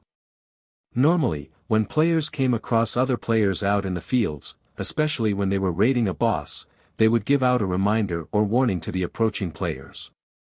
However, Shadowless Empire's members simply treated Zero Wing's team as if it were air and did not even bother trying to make contact.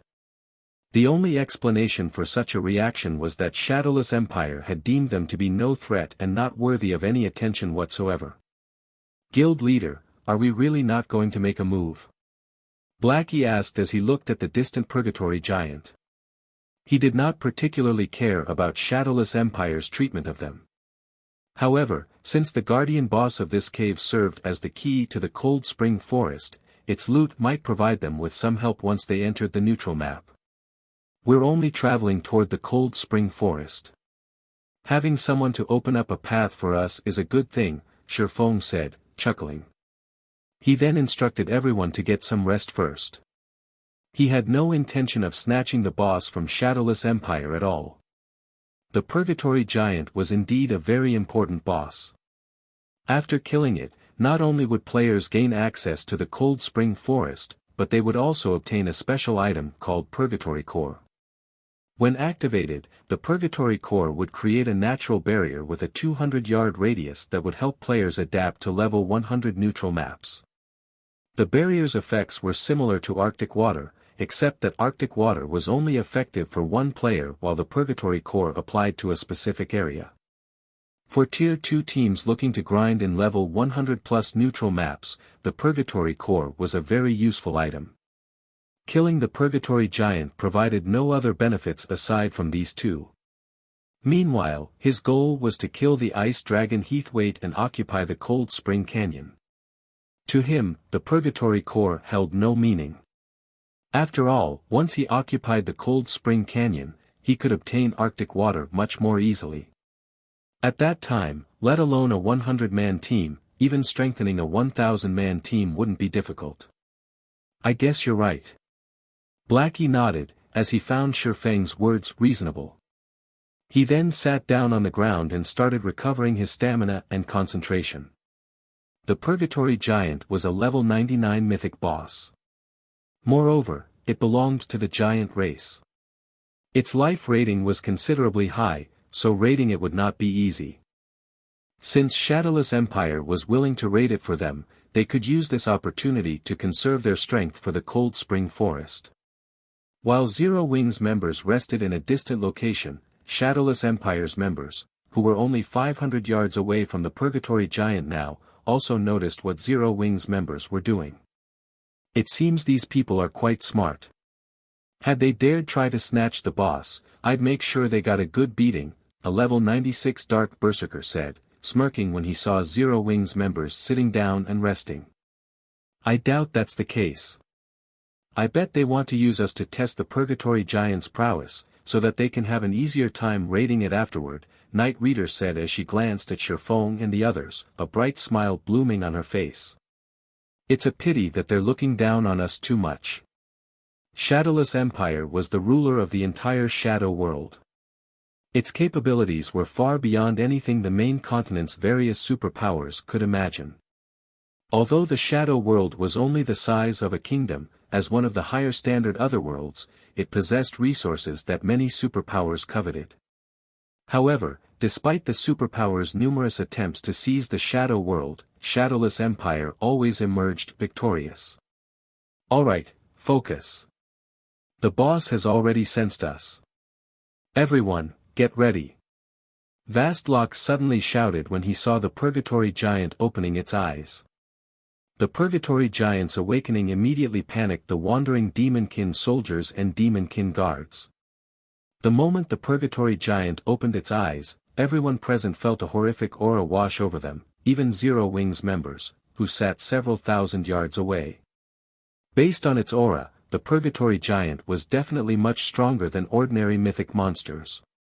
Moreover, space within a 500-yard radius of the Purgatory Giant started changing upon the Guardian boss's awakening, the gravel on the ground shattering. After awakening, the Purgatory Giant immediately advanced toward Shadowless Empire's members and thrust its 6 spears at them, the spears tearing apart the space they passed through. Just as the 6 spears were about to reach Shadowless Empire's members, 6 shield-bearing Dark Knights jumped forward and met the spears in battle, the bodies of these Dark Knights radiating a bright, black light while the dark mark on their foreheads glowed a faint crimson. Boom! Boom! Boom! A series of explosions echoed throughout the entire tattered town.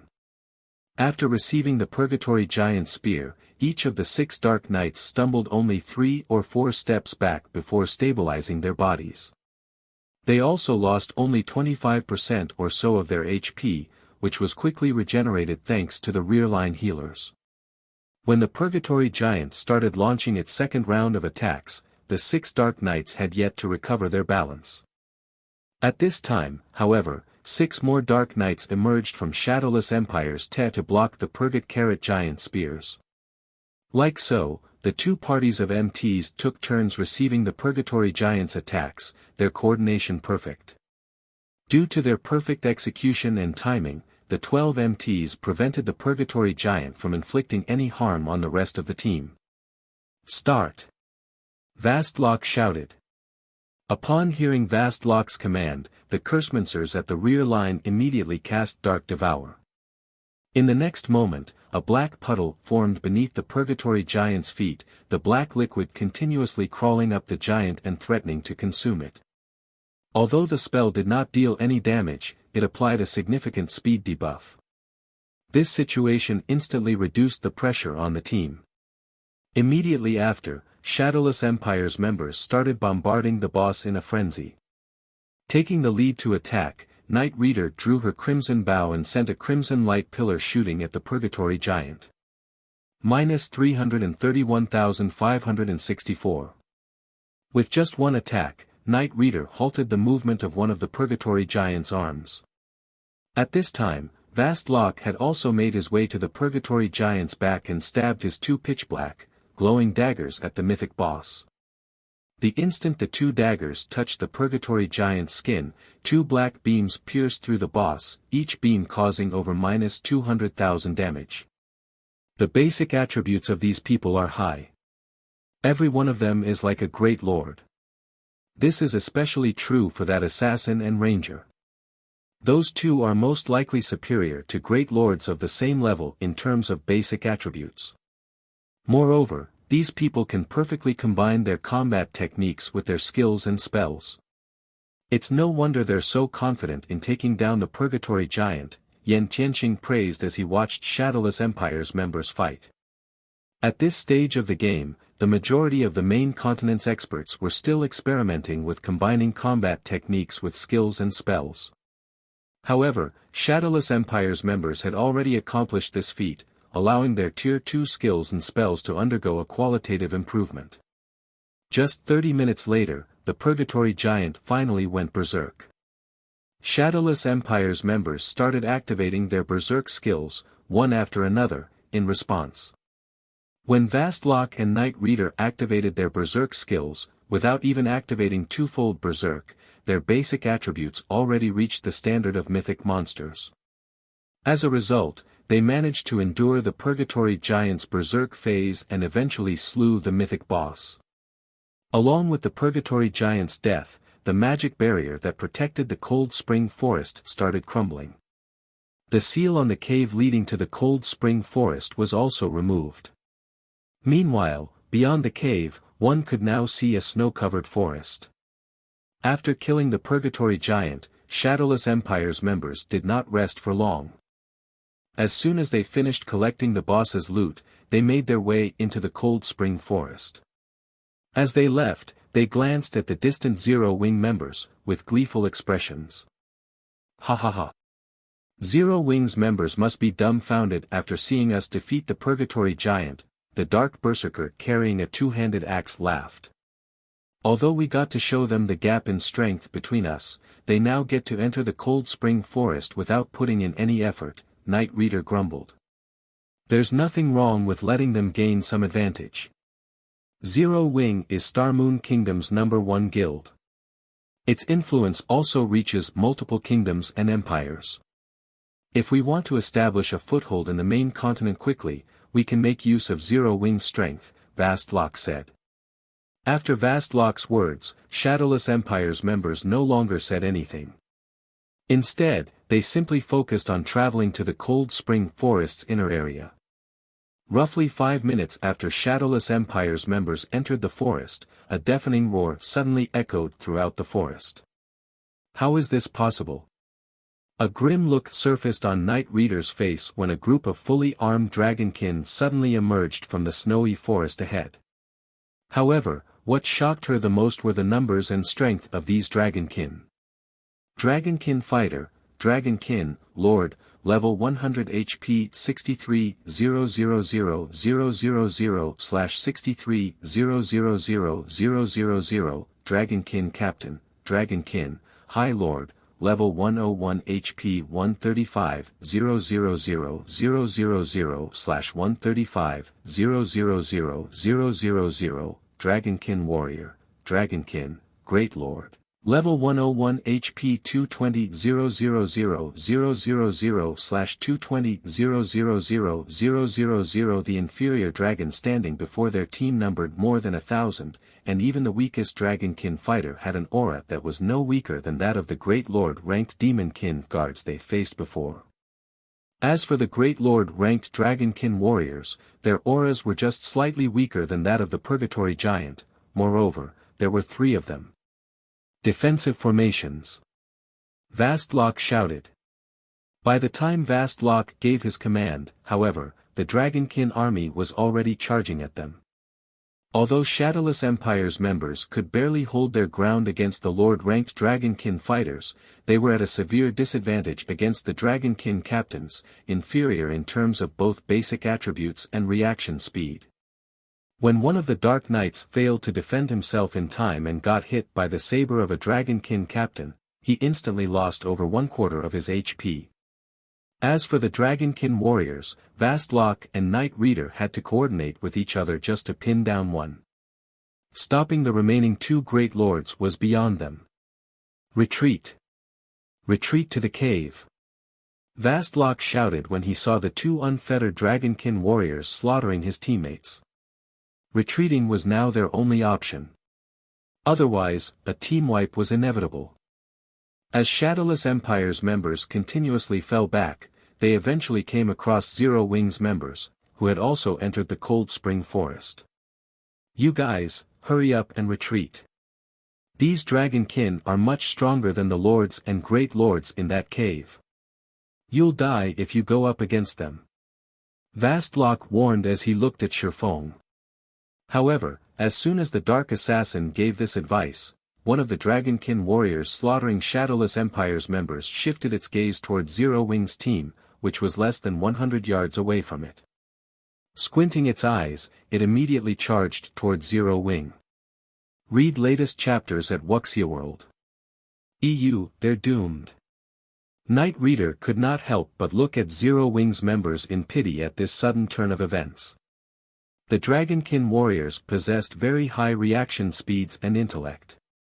These Great Lords posed an enormous threat even to Shadowless Empire's members, not to mention Zero Wings' members. However, just as the Dragonkin warrior arrived before Zero Wings' team and was swinging down its saber, a sword light suddenly struck at it. Suddenly, the Dragonkin warrior let out a wheeze as its 4-meter-tall body shot backward like a bullet and crashed heavily into a nearby tree, the massive tree shuddering at the impact. Chapter 23:19, Tier 3. As if time had stopped, silence fell over the entire Cold Spring Forest. Whether it was the Dragonkin or Shadowless Empire's members, they were all in a daze as they looked at the Dragonkin warrior that had collapsed before the large tree. At this moment, not only was the Dragonkin warrior in a heavily injured state, but its silver armor even sported a large cut. If one looked closely, one could even see the white, broken bones of the Dragonkin warrior beyond this cut. If not for God's domain setting that made it so that creatures would die only if their HP fell to 0, the slash from before would undoubtedly have taken the Dragonkin warrior's life. Even so, the attack still took away a large chunk of the Dragonkin warrior's HP. What did he do? Knight Reader could not help her shock as she stared at Shifeng, the person who executed the attack on the Dragonkin warrior. Previously, when she used her trump card to attack the Dragonkin warrior, she had only managed to make it stumble back one step. Shifeng, on the other hand, heavily injured the Dragonkin warrior with just one stroke of his sword. For a moment, she wondered if the main god system was playing a joke on her. After all, she was currently level 97. She was also equipped in 4 pieces of epic equipment and a top-tier epic weapon. In addition, she had a special legacy that increased her basic attributes and physique by a significant margin when fighting in darkness. Even the apex experts of super guilds were most likely no match for her when it came to basic attributes. Now, however, Shifeng, who looked very ordinary and gave off no aura whatsoever, actually surpassed her strength by several degrees. No matter how she looked at this situation, she simply could not bring herself to accept it. He is probably Zero Wing's guild leader, Black Flame. According to rumors, he has already reached level 100, Vastlock guessed as he looked at Shifeng, his evaluation of Zero Wing increasing by a grade. Even if he is level 100, there is no way he can have enough strength to send the Dragonkin warrior flying. We can't, even if we activated our berserk skills, Knight Reader said. Although the Dragonkin warrior was only a great lord, its strength was just slightly inferior to the mythic-ranked purgatory giants. Even if they activated a berserk skill, they would, at most, just match the Dragonkin warrior. In order to send it flying over 20 yards, they would need strength at the standard of mythic monsters, at the very least. Of course, it's impossible just by reaching level 100. However, I suspect that he has already completed his Tier 3 promotion quest, Vastlock said in a definite tone. Tier 3? How is that possible? Knight Reader simply could not bring herself to believe Vastlock's speculation. Previously, she already considered the rumor of Shifeng reaching level 100 a wild exaggeration. The Shadow World had much more abundant leveling resources compared to the main continent, yet even they, the top players of Shadowless Empire, had only managed to reach level 97. Now, however, Vastlock was telling her that Shifeng had not only reached level 100 but also completed his Tier 3 promotion quest. This was unbelievable. The difficulty of promotion quests increased with each subsequent tier. The difficulty of the Tier 3 promotion quest was especially high. To complete the Tier 3 promotion quest, players would not only have to be of a sufficiently high level but also needed to invest a lot of time into making preparations. For Knight Reader herself, even if she had made all the preparations she could, she still wouldn't be confident of completing her Tier 3 promotion quest. After all, experts of their caliber couldn't settle for a mediocre result in their Tier 3 promotion quest. Needless to say, someone like Shifeng wouldn't settle for this either.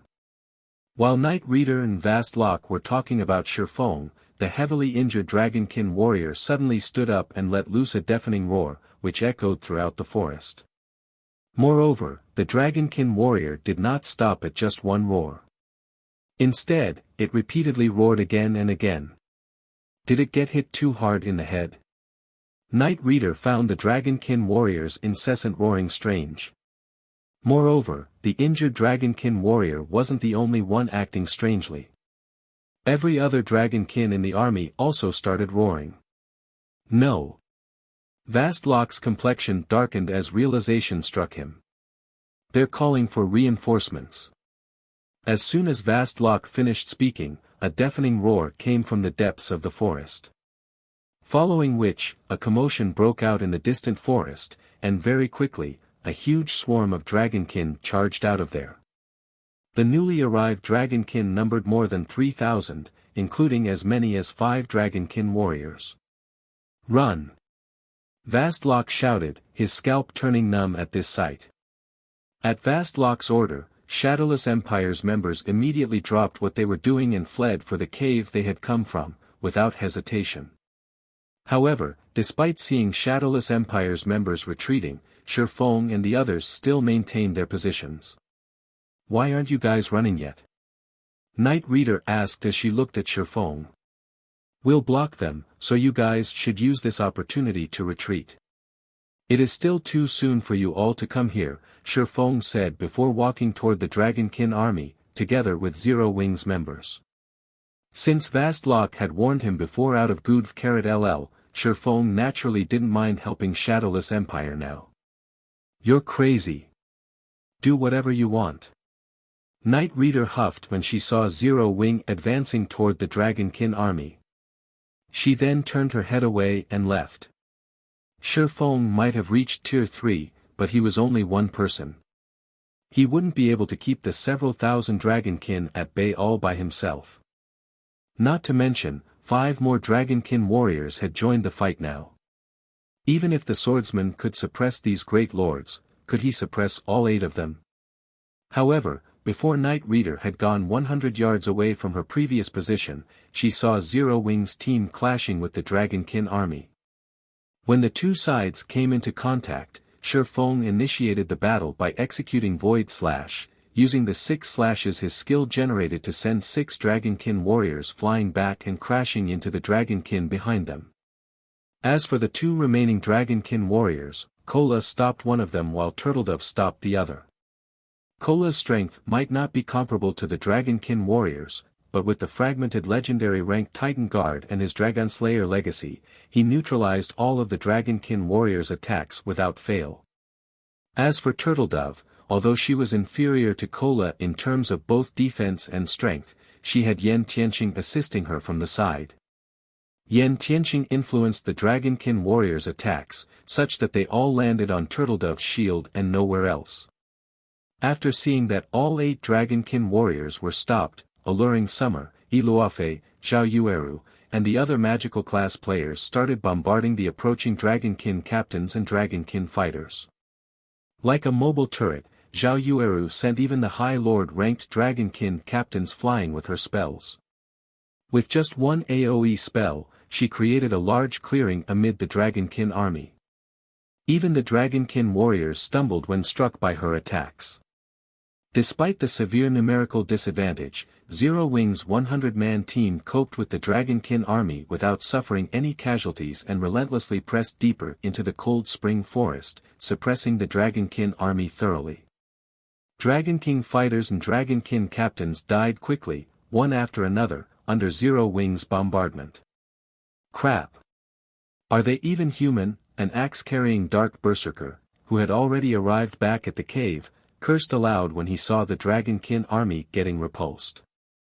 He had had a tough time dealing with just one Dragonkin captain, yet Zero Wing's members were toying with the High Lords as if they were children.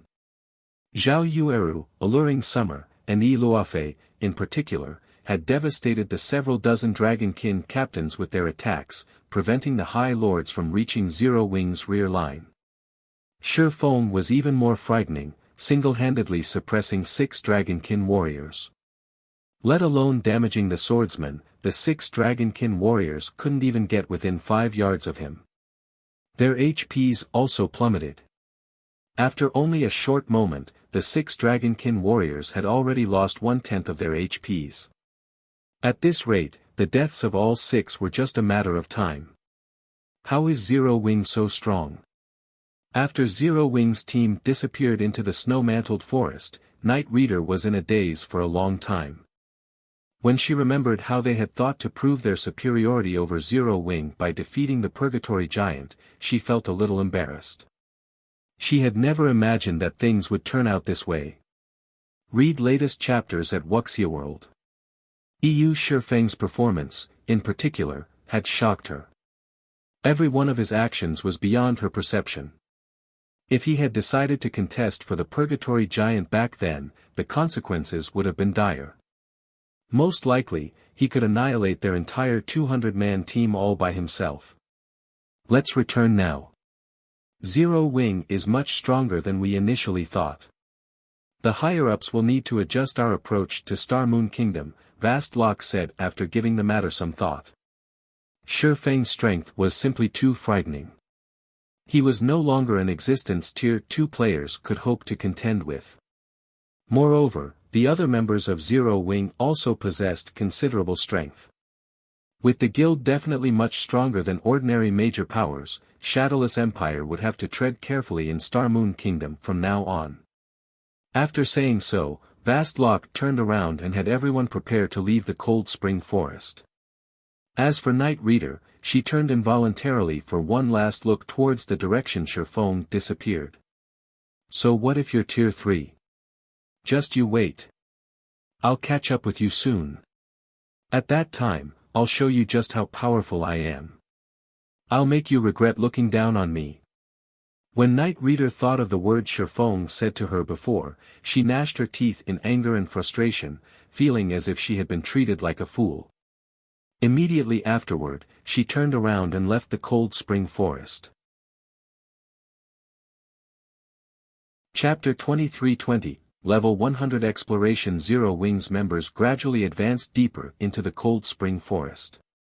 As the map had never been explored by players before, the number of Dragonkin Zero Wings members encountered along their journey kept increasing. Fortunately, the number of Dragonkin warriors they came across did not, so the growing number of enemies did not affect the team negatively. It only provided the team with even more EXP. The EXP granted by level 100 monsters was far greater than that of level 99 monsters. Although Shifeng had brought Zero Wings main force to grind at a level 100 Forbidden Land before, everyone's level had been very low. As they had to rely on tier 3 demons to do most of the fighting back then, their grinding efficiency had been considerably low. Now that everyone in the team had the combat power to contend against level 100 lords, they made short work of the level 100 plus Dragonkin. As a result, everyone's experience bar increased at a very rapid rate. After grinding for just 6 hours, everyone in the team had already leveled up once. Now, even the lowest leveled player in Zero Wings main force was level 98, whereas the guild's top experts like Yen Tianqing had reached level 99. As for Shifeng, he, too, had gained his final percent and reached level 101. However, in contrast to the team's leveling speed, the Dragonkin's loot rendered everyone speechless. Even the best piece of equipment dropped by the High Lord-ranked Dragonkin captains was level 100 Mysterious Iron rank. Moreover, this was from the first kill of these Dragonkin captains. Otherwise, the weapons and equipment they dropped would be only bronze rank. The quality of the Dragonkin captain's loot was far inferior to that of level 99 High Lords. Shifeng, however, did not find this situation surprising. After reaching level 100, ordinary experts would be able to gear themselves only in level 100 Mysterious Iron equipment. If they wished to get level 100 Secret Silver equipment through killing monsters, they needed the support of a sufficiently strong team. As for obtaining level 100 fine gold weapons and equipment from monster drops, that was absolutely impossible for them. Only tier 3 experts would have the ability to grind for level 100 fine gold weapons and equipment. As for dark gold weapons and equipment, players would need both superb strength and luck. This was also the reason why, after frontline players reached level 100, the various powers of God's domain would start frantically investing in tier 3 experts and master lifestyle players. Past level 100, quantity no longer mattered. Instead, what mattered the most was quality. One could say that tier 3 experts and master lifestyle players were the true foundation of the various powers. Without tier 3 experts and master lifestyle players, level 100 plus weapons and equipment at the fine gold rank or better would be inaccessible. Meanwhile, if a guild did not possess top-tier level 100 weapons and equipment, how was it supposed to develop? Level 100 plus monsters weren't easy opponents, especially after players reached level 105. Before reaching level 105, players could still rely on dark gold weapons and equipment that were below level 100 to fight monsters and bosses that were below level 105. However, that would no longer be possible at level 105.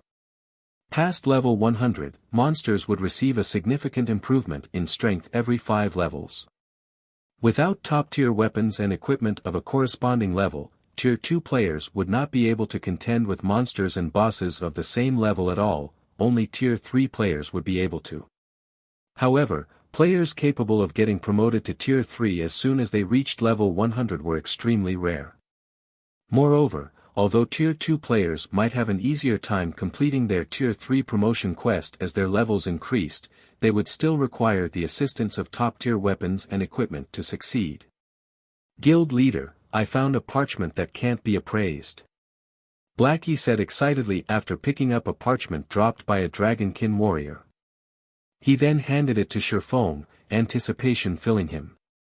His appraisal had already reached the advanced standard and was only one step away from the master standard. An item that he could not appraise definitely wasn't ordinary. A parchment? After Shifeng used omniscient eyes to appraise the parchment, surprise and joy filled him. Not bad. This is a magic trap design. A trap design. Blackie, however, was disappointed when he heard Shifeng's words. How unlucky. I thought we got a design for a weapon or equipment. Traps were common in God's domain. Some players would even use traps to deal with field bosses. However, compared to magic arrays, traps were very much inferior. Some traps were even ineffective against monsters at Great Lord rank or above. However, Tier 2 players could easily deal with Lord-ranked monsters. Setting up traps to deal with a Lord would be a waste of time and materials. This is something very good, Shifeng said, chuckling. In any case, have everyone keep an eye out for it. If any more drop, bring them to me. Also, have Melancholic Side prepare the materials necessary for making this trap. Prepare as many as possible. Most likely, every player in God's domain had suffered at the hands of traps before. In fact, many experts had been killed by traps.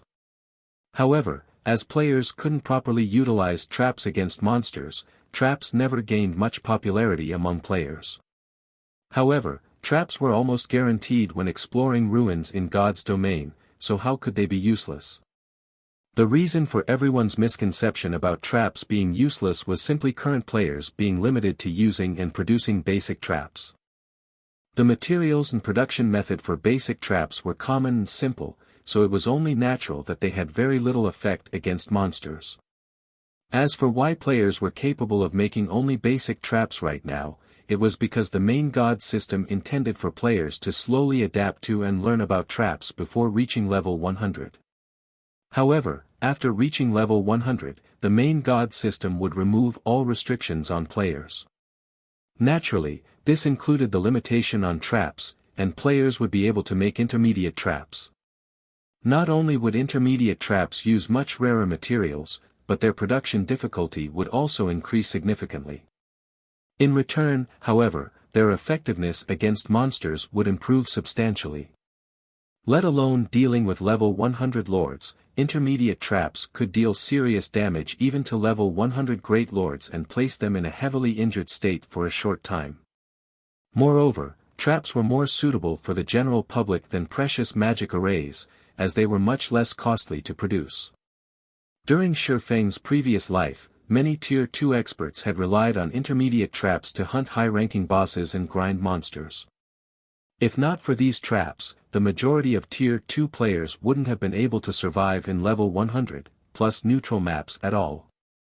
Meanwhile, the design the Dragonkin warrior dropped was for the Countercurrent Swamp, a magic trap that was effective against monsters below level 120. When triggered, it would not only immobilize monsters for a brief period but also reduce the reaction speed and basic attributes of the trapped monsters by 15%. Of course, the stronger a monster was, the less effective the trap would be against them. Even so, the Countercurrent Swamp was very useful against Great Lords below level 120. Past level 100, even Great Lord ranked monsters were considered bosses. Ordinary Tier 3 experts would have to flee if they came across a Great Lord of the same level, soloing the boss would be impossible. With the magic trap, however, even Tier 2 players could kill level 100 Great Lords, so long as they had a sufficiently large team. Read latest chapters at Wuxia World. Alright, I'll notify the others about it, Blackie said, nodding. Even so, he still wasn't particularly interested in the magic trap. After all, he didn't believe the Countercurrent Swamp's effects could compare to those of a magic array. Following which, Shifeng had his team slaughter the Dragonkin armies that they came across. He did not rush to the Cold Spring Forest Central region. After one day of steady grinding, Shifeng obtained another 4 trap designs. 2 were for the Countercurrent Swamp while the other 2 were for a physical trap called Burning Fire. Physical traps had many more weaknesses than magic traps. For example, they were quite useless against flying monsters. However, physical traps also had very obvious benefits. For example, they could be used to target a group of monsters. Moreover, they could cause very high amounts of damage continuously, so long as a monster remained trapped inside them. If magic traps and physical traps were properly paired up, even Tier 2 players could live a profitable life in level 100, plus neutral maps. They would be inferior to Tier 3 players only when it came to raiding dungeons. Meanwhile, after the team killed another level 102 Dragonkin warrior, a purple glow enveloped the bodies of many members as these people reached level 100. The invisible chains that previously bound these players also shattered. Chapter 23-21, Superior Mythic. The players that had reached level 100 were astonished. My attributes are so high. And I feel so much more coordinated than before. That's not all that's changed. My senses are so much sharper and more realistic. In this state, my combat power has increased by at least 30%. Amazing. There's such a huge gap between level 99 and 100. Once I complete my Tier 3 promotion, Tier 2 experts under level 100 won't stand a chance against me. Ordinary players might not sense the changes that occurred when they reached level 100 right away, but Yan Tianqing and his companions noticed the changes immediately. They were stunned when they did. None of them had realized how great the difference was between level 99 and 100 before now. After leveling up once, their combat power had reached a whole new standard, and this was considering that most of their weapons and equipment were still level 95. If they equipped level 100 weapons and equipment, their combat power would skyrocket. Naturally, there was a major difference between level 95 and level 100 equipment. The level 100 mysterious iron items they had obtained after slaying the Dragonkin made that obvious. A level 100 mysterious iron weapon's attack power could almost rival that of a level 95 dark gold weapon, and the basic attribute bonuses were even slightly higher. It was easy to imagine how much their attack power, defense, and basic attributes would rise if they fully geared themselves with level 100 fine gold weapons and equipment. Furthermore, they had yet to challenge their Tier 3 promotion quests. Now that a number of us have reached level 100, Guild Leader, we should start raiding level 100 team dungeons, Blackie eagerly suggested after experiencing the changes due to his new level. They hadn't even dared consider setting foot in a level 100 team dungeon previously. Dungeons monsters were far stronger than monsters in the fields, after all, and without Shifeng's help, they had barely held their ground against level 100 plus field monsters before reaching level 100. Trying to raid a level 100 team dungeon would have been suicide. However, they had grown considerably stronger after leveling up, especially the players with epic weapons and equipment. These players' combat power had risen by far more than a mere 30%. Now, they'd have no issues taking on a dozen or so Dragonkin warriors, even without Shifeng's help. They definitely qualified to challenge level 100 team dungeons. Not only could they test their newfound strength by successfully raiding such a dungeon, but they'd also acquire high-quality level 100 weapons and equipment. In addition, their achievement would help spread Zero Wing's fame across the eastern continent, maybe even throughout God's domain. The other level 100 players voiced their agreement with Blackie's suggestion. They were all eager to challenge a level 100 team dungeon. Don't get so excited just yet. The system's restrictions on your bodies have been lifted now that you've reached level 100, so your physical condition is slightly different. Fight the Dragonkin first and give yourselves a chance to adapt, Shifeng said, shaking his head. Smiling, he continued, if you're so eager to test your new limits, I know the perfect place for you to do that. Players' combat power would substantially increase upon reaching level 100. They could now use their 5 senses and reaction speed to its full potential, but exerting all of their strength wasn't an easy task. Even domain realm experts would need quite some time to adjust, not to mention refinement realm experts. Shifeng had only been able to adapt so quickly because he was most familiar with this body. Although there were some minor differences between his current form and the body he had used during his previous life, he had sensed and adapted to these minor changes easily as a domain realm expert, perfectly exhibiting his full potential. A perfect place to test our strength? Where is it, Guild Leader? Kola excitedly asked. Unlike the others, he carried the Titan Guard, a fragmented legendary shield. Once he reached level 100, the restrictions on his shield had also vanished. As a result, he sensed a massive boost to his combat power. Overall, he had likely improved more than anyone else on the team. A superior mythic boss's lair. Shifeng announced, gesturing to the Cold Spring Forest's central region. Every member of the team was stunned when they heard Shifeng's answer. God's domain's mythic monsters weren't equal in terms of strength. Among them, superior mythics stood at the apex of their kind, wielding even more power than mythic-ranked archaic species. Everyone here was an expert, and they all had an idea of how powerful mythic monsters would become after level 100. Trying to challenge a level 100 mythic monster before they reached tier 3 was tantamount to throwing themselves into the jaws of death, let alone challenging a level 100 superior mythic. Relax. I'm quite confident that we_LL be victorious, one Shifeng assured them, chuckling at his carrot. Now, take some time to adapt to your new bodies.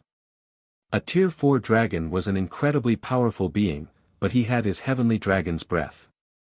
The ring was capable of suppressing dragons to an intense degree. Including Anna and Kite's assistance, they definitely had a chance of defeating the monster. Hearing that Shifeng was confident of their victory, his teammates breathed a sigh of relief. They obediently followed their leader's orders and used the nearby dragonkin as training dummies. After around 4 hours of training, the team had a basic grasp of their unrestricted strength. Once his team was ready, Shifeng led them toward the Cold Spring Canyon. The Cold Spring Canyon was far more dangerous than the Cold Spring Forest's other areas, home to many level 103 and 104 dragonkin. Even level 105 Grand Lord ranked dragonkin commanders wandered the area. If Zero Wings members had come here before reaching level 100, they would have died the moment they aggroed a dragonkin commander. Fortunately, Kola could single-handedly tank one of these Grand Lords at level 100, preventing the dragonkin from targeting any of his comrades. Once he had a hold on the dragonkin commander's aggro, the rest of the team slowly shaved away the Grand Lord's HP, eventually killing it. When Blackie looted the dragonkin commander, he obtained the Dragon Tooth Pendant, a level 100 fine gold necklace. Its basic attributes were more than 2 ranks higher than a level 95 dark gold necklace, and it increased the power of the wearer's dragon bloodline. Kola ended up winning the bid for the necklace, and when he equipped it, not only did it increase his basic attributes, but it also improved the purity of his dragon blood, improving his physique. Shifeng and his team finally reached the heart of the Cold Spring Canyon after another 6 hours or so of combat. He then retrieved the transfer stone he had received from the Adventurers Association and began to chant the incantation. The transfer stone transformed into violent energy that pierced an invisible barrier before Zero Wings' main force. As the barrier shattered, it revealed a paradise. Zero Wings members could hear birds chirping and smell fragrant flowers, and as they entered the space, they felt a pleasant sensation encompass their bodies. The fatigue from their long hours of grinding faded quickly as their stamina and concentration began to recover. This space was nothing like the outside world.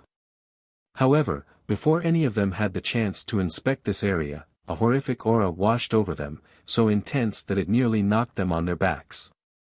A dragon? Turning toward the aura's origin, their gaze rested on a 30-meter-tall infant dragon. Protected by its snow-carrot scales, the infant dragon was sound asleep.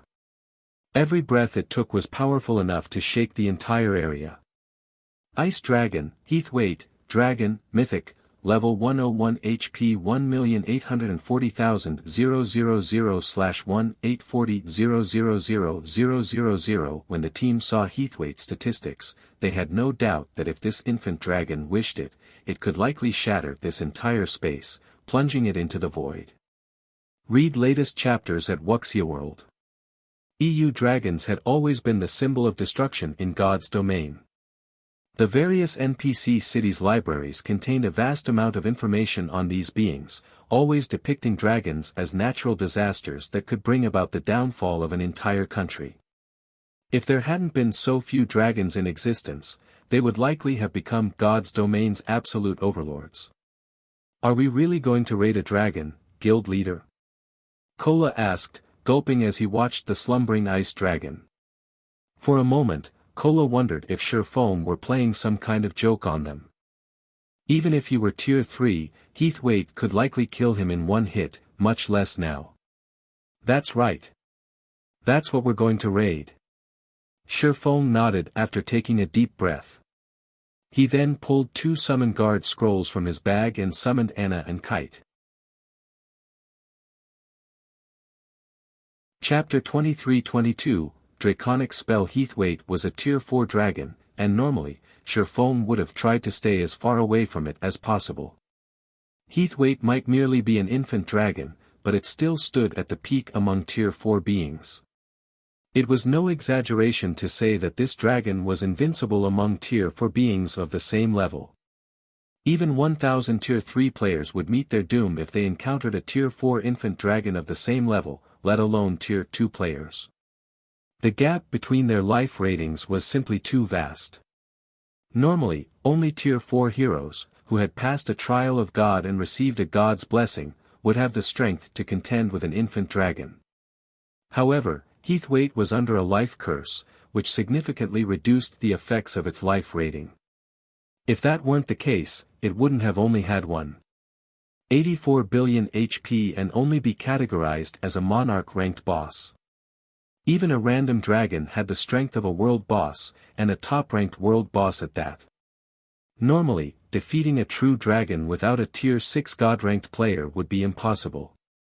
Otherwise, the players that had successfully defeated a dragon of the same tier wouldn't have been regarded as legends and inspiration for countless players in God's domain.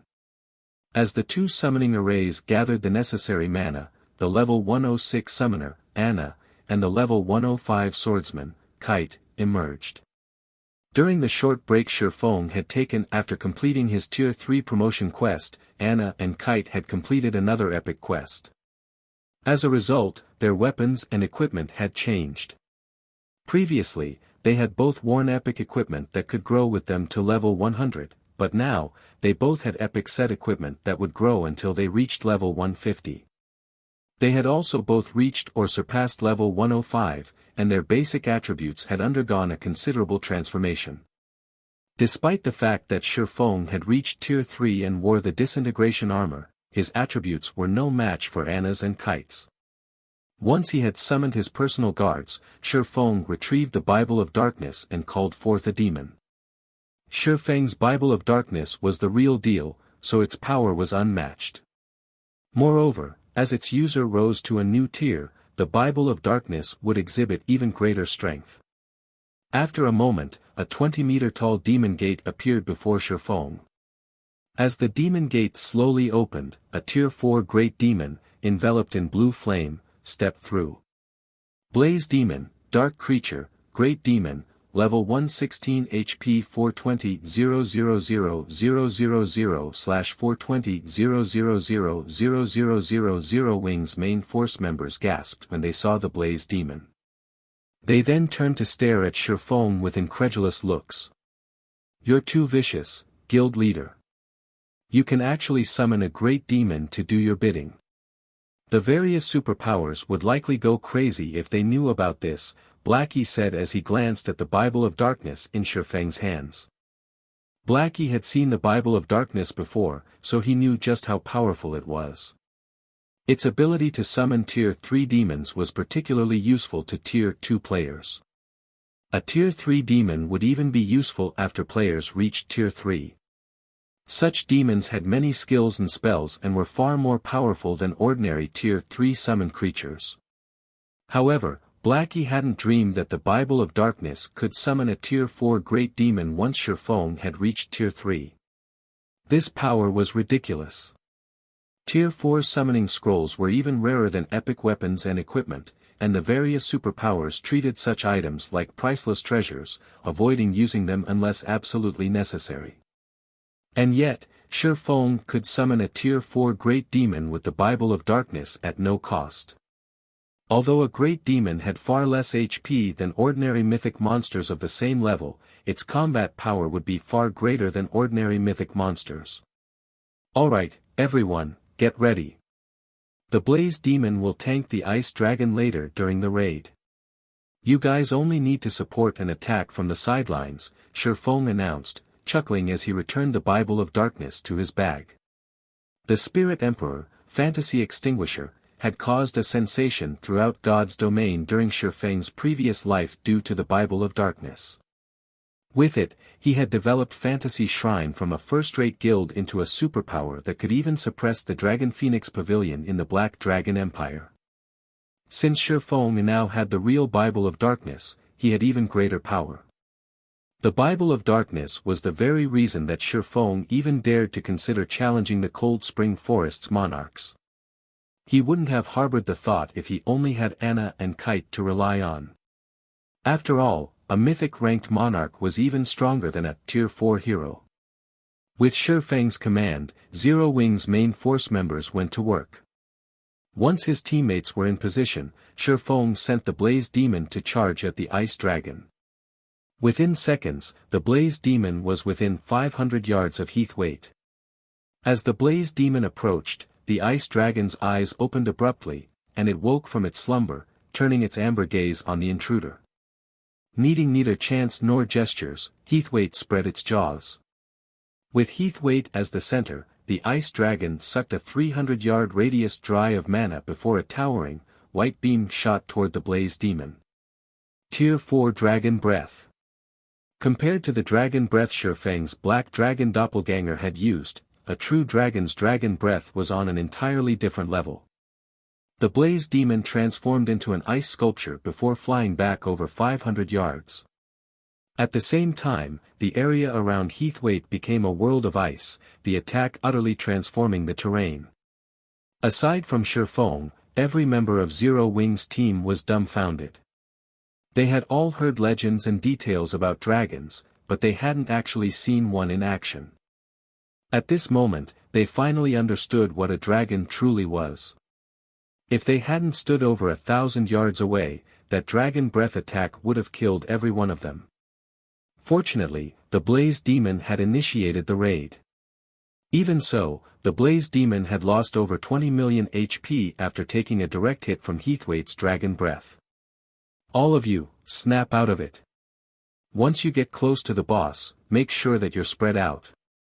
Healers, throw everything you have at the Blaze Demon. Shifeng barked. He couldn't help his sigh of relief as he watched the Blaze Demon break free from its icy prison, appearing mostly intact. If that Dragon Breath had heavily injured the Blaze Demon, this raid would be over. Neither Anna nor Kite could tank the Ice Dragon, and their combat power couldn't even compare to the level 116 Blaze Demons. They'd either die instantly or be heavily injured if they took a direct hit from a Tier 4 Dragon Breath. The Blaze Demon ran at Heathwaite again. Fortunately, Dragon Breath had a relatively long cooldown, and because of that, the Ice Dragon switched to using its claws to attack the incoming demon. The Blaze Demon proved to be no match for Heathwaite. Each time it blocked an attack, it lost over 8 million HP. Although the Blaze Demon launched a counterattack from time to time, its Tier 4 spells only dealt a few million damage. The two creatures' strengths were on completely different levels. Shifeng only activated Miniature World and Ring of Brilliance to suppress the Ice Dragon and enhance his allies' combat power once the Blaze Demon had secured Heathwaite's aggro. Unfortunately, Miniature World was barely effective against the Infant Dragon. However, Heavenly Dragon's Breath's Dragon Domination was fully effective, reducing the dragon's basic attributes by 20%. Once Heathwaite's basic attributes had been suppressed, Zero Wing's healers were barely able to keep up with the damage the Ice Dragon dealt to the Blaze Demon. Shifeng also used Life Domain to restore the Blaze Demon's HP to full, on occasion. For a time, the Ice Dragon was helpless against the Summoned Demon, during which, Heathwaite's HP continued to decrease under Zero Wing's bombardment. 95%. 90%. 85%. However, Heathwaite was not an easy opponent, and it turned its Dragon Breath on a random target from time to time. The players who had failed to dodge the attack had become ice sculptures, losing all of their HP in the blink of an eye. Dragon Breath had even slain Turtledove, despite her active life-saving skill. As Heathwaite's HP continued to fall, the intervals between each dragon breath grew shorter. By the time Heathwaite's HP reached 30%, only a little over half of the team remained standing. Despicable ants. I'll burn you to ash. Heathwaite bellowed before chanting an incantation. A threefold magic array with a 500-yard radius then appeared above the ice dragon, plundering all of the mana within a 1,000-yard radius. Tier 4 Draconic spell, Meteorite Fall. Suddenly, a colossal meteorite, which blocked out the sun, descended from the magic array, growing larger as it emerged. When Zero-Wing survivors saw this, they began to despair. A Tier 4 Draconic spell. Even Shifeng's expression darkened at the unexpected sight. How is this possible? Read latest chapters at Wuxia World. EU Draconic spells were some of the most primitive spells in God's domain, beginning at Tier 4. Even dragons rarely possess Draconic spells of the same tier. Meanwhile, a Draconic spell was even more powerful than a large-scale destruction spell, capable of rivaling the gods' divine arts. A single blow from such a spell could annihilate tens of thousands of creatures. Not even invulnerability spells could stop their devastation. Anna, summon the Valkyrie. Shifeng shouted. Not even he had a countermeasure for a Tier 4 Draconic spell. Anna's Valkyrie was his only hope. Anna immediately began to chant her angel summoning incantation. Chapter 23-23, Valkyrie vs. Dragon. Anna finished the angel summoning incantation in 2 seconds, and the moment she did, a gigantic magic array appeared above her, no smaller than Heathwaite's meteorite fall. A Valkyrie with 3 sets of pure white wings then emerged, landing before Anna. A Tier 4 higher Valkyrie. When he saw the upgraded version, Shifeng was stunned. Angel summoning was Anna's legacy skill, and Shifeng had always treated it as his final trump card since the skill allowed Anna to summon a Valkyrie that was 2 tiers higher than her.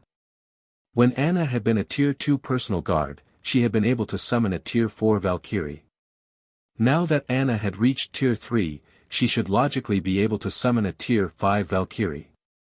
With such a powerful ally, Zero-Wing's remaining team should have no problem suppressing a Tier 4 infant dragon. However, Anna's Valkyrie was still only Tier 4.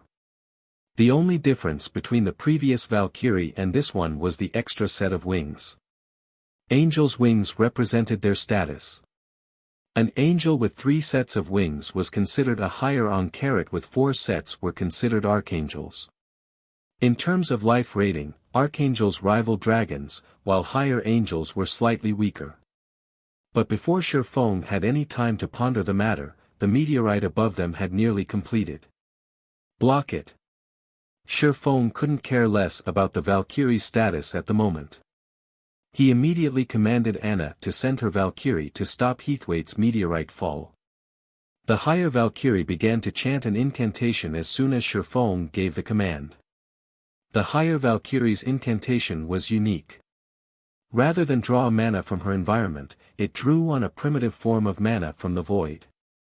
In less than a second, a dazzling, golden spear of thunder manifested in the Valkyrie's hands. An origin spell. Shifeng was ecstatic to see the spear of thunder form from the void's mana in the Valkyrie's hands. Origin spells were the most primitive form of magic in God's domain. They were the root of all spells, capable of rivaling divine arts. However, humanity had lost track of origin spells due to repeated wars between the gods.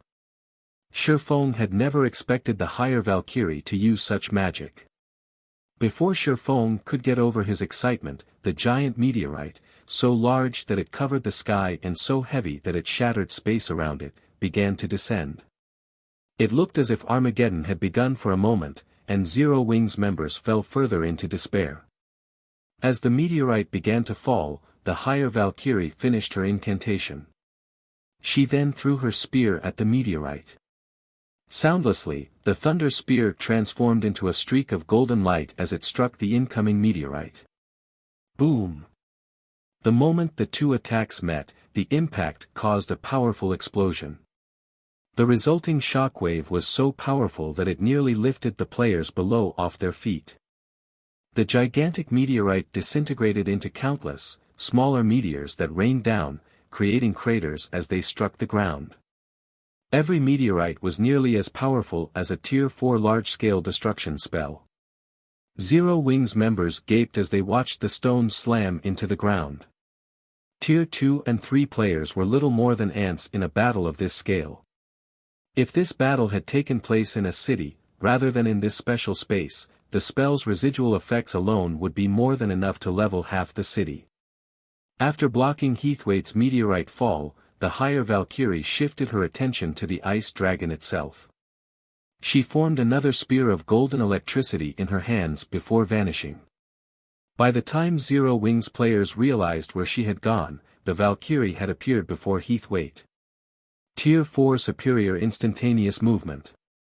Not only did Superior Instantaneous Movement have more range than the normal spell, but there was also almost no delay between the caster's disappearance and reappearance.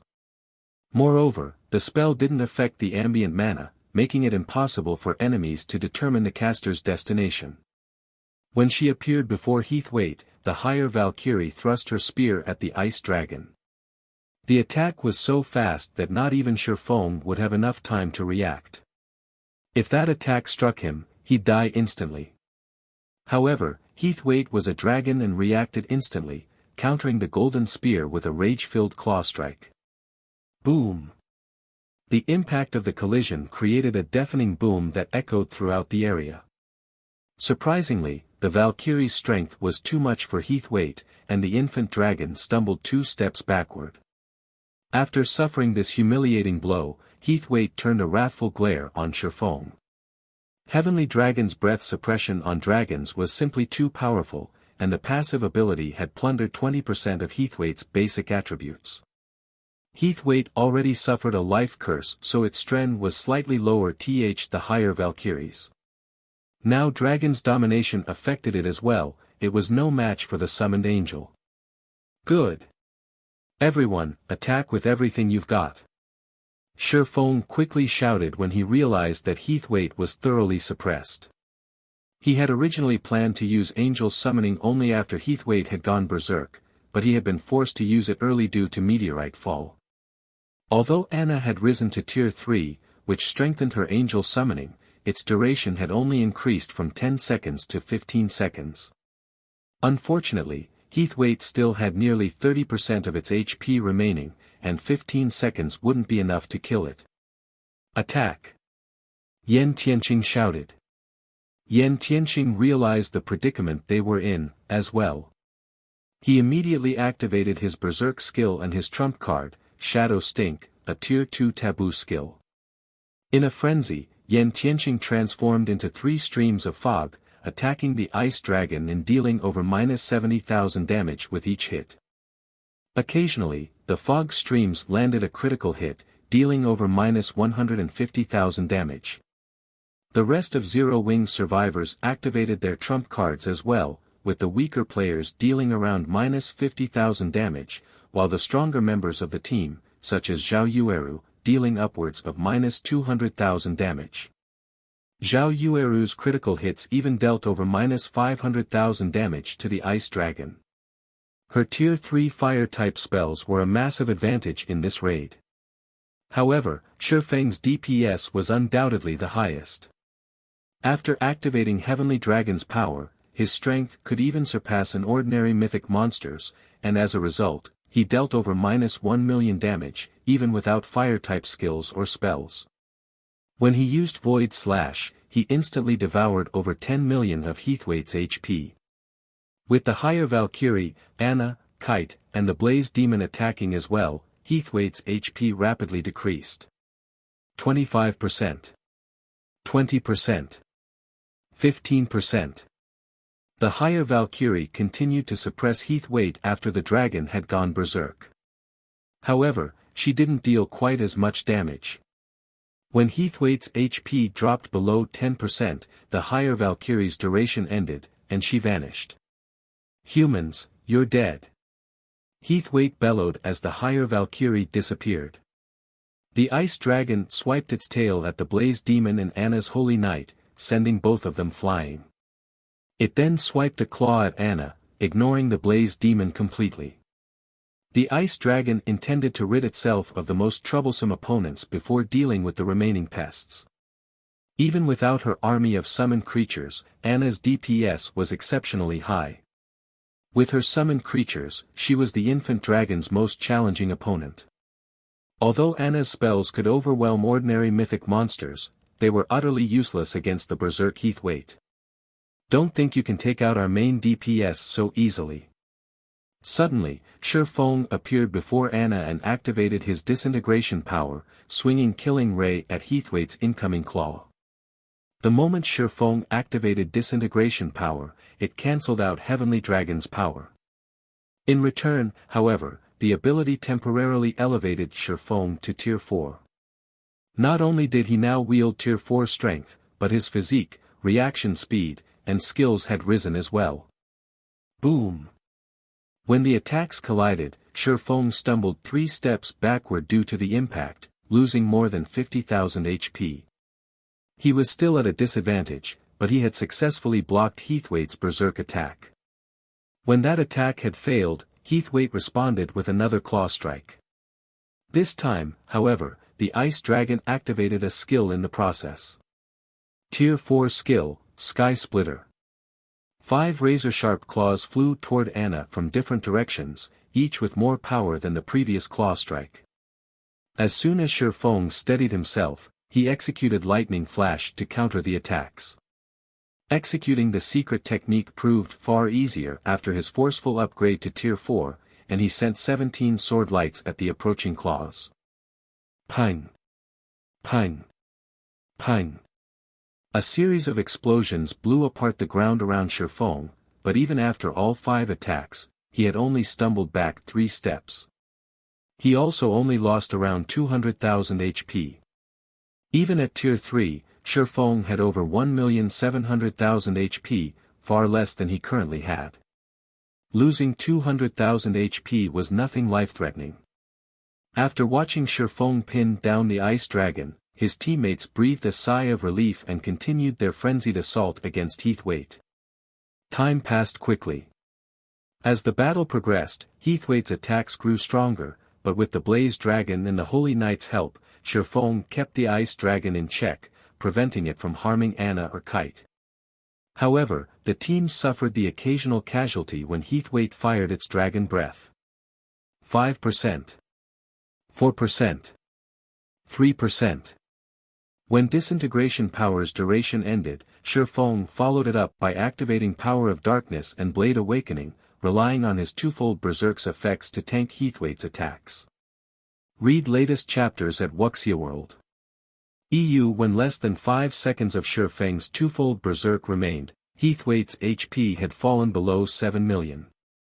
Meanwhile, fewer than 30 players were still standing, and the surviving healers could no longer keep up with the Ice Dragon's damage output. Die!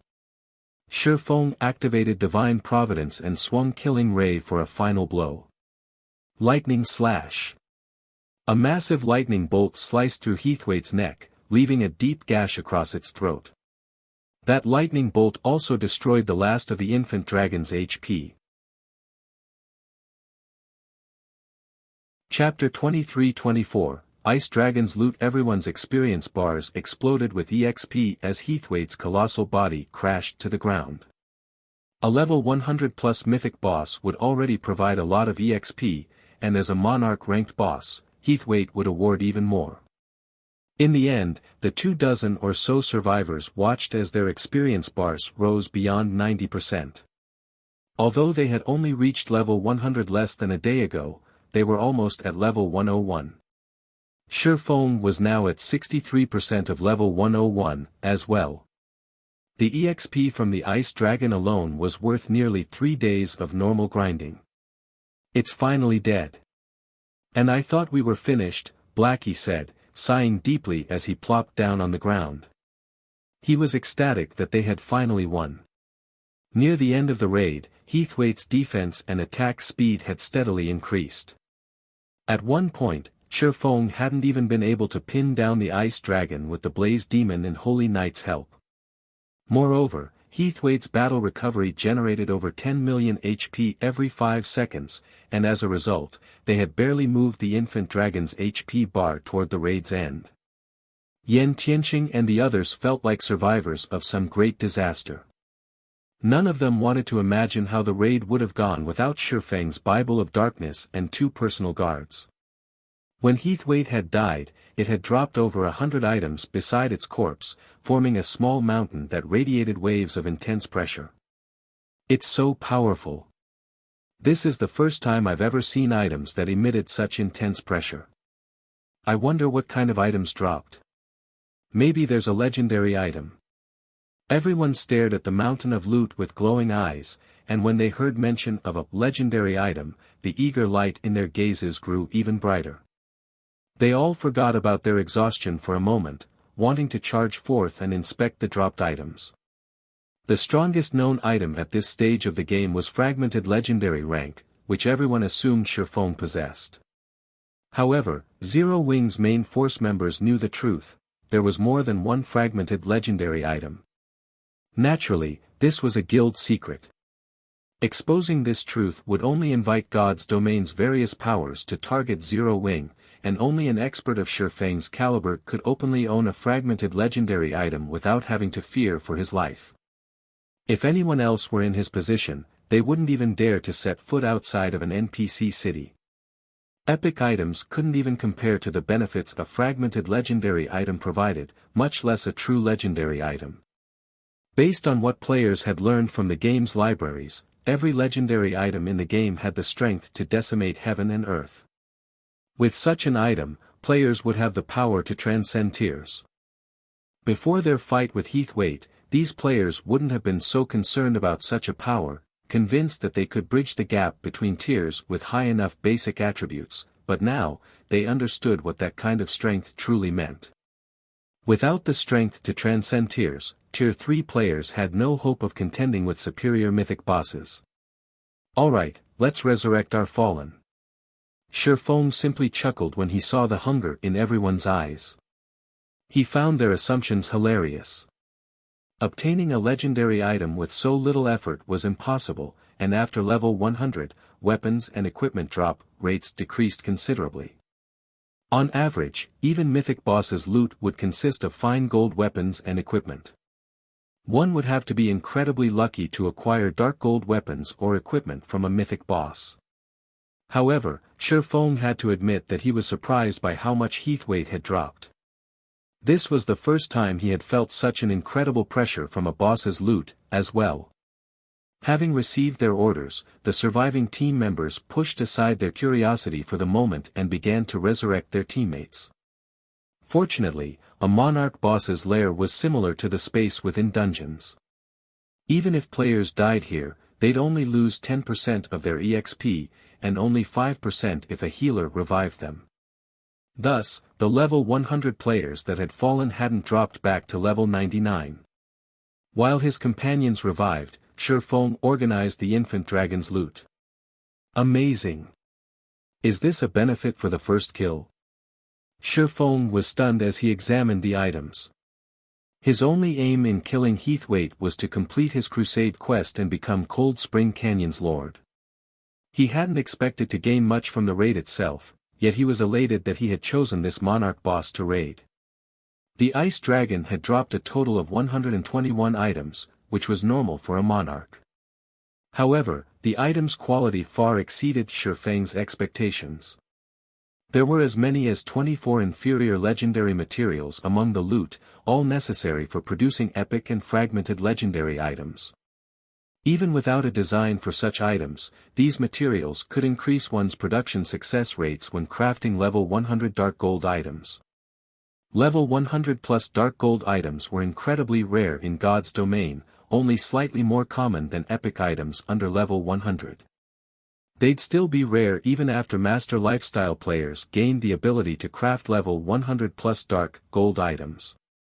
The required materials for producing such items were incredibly precious.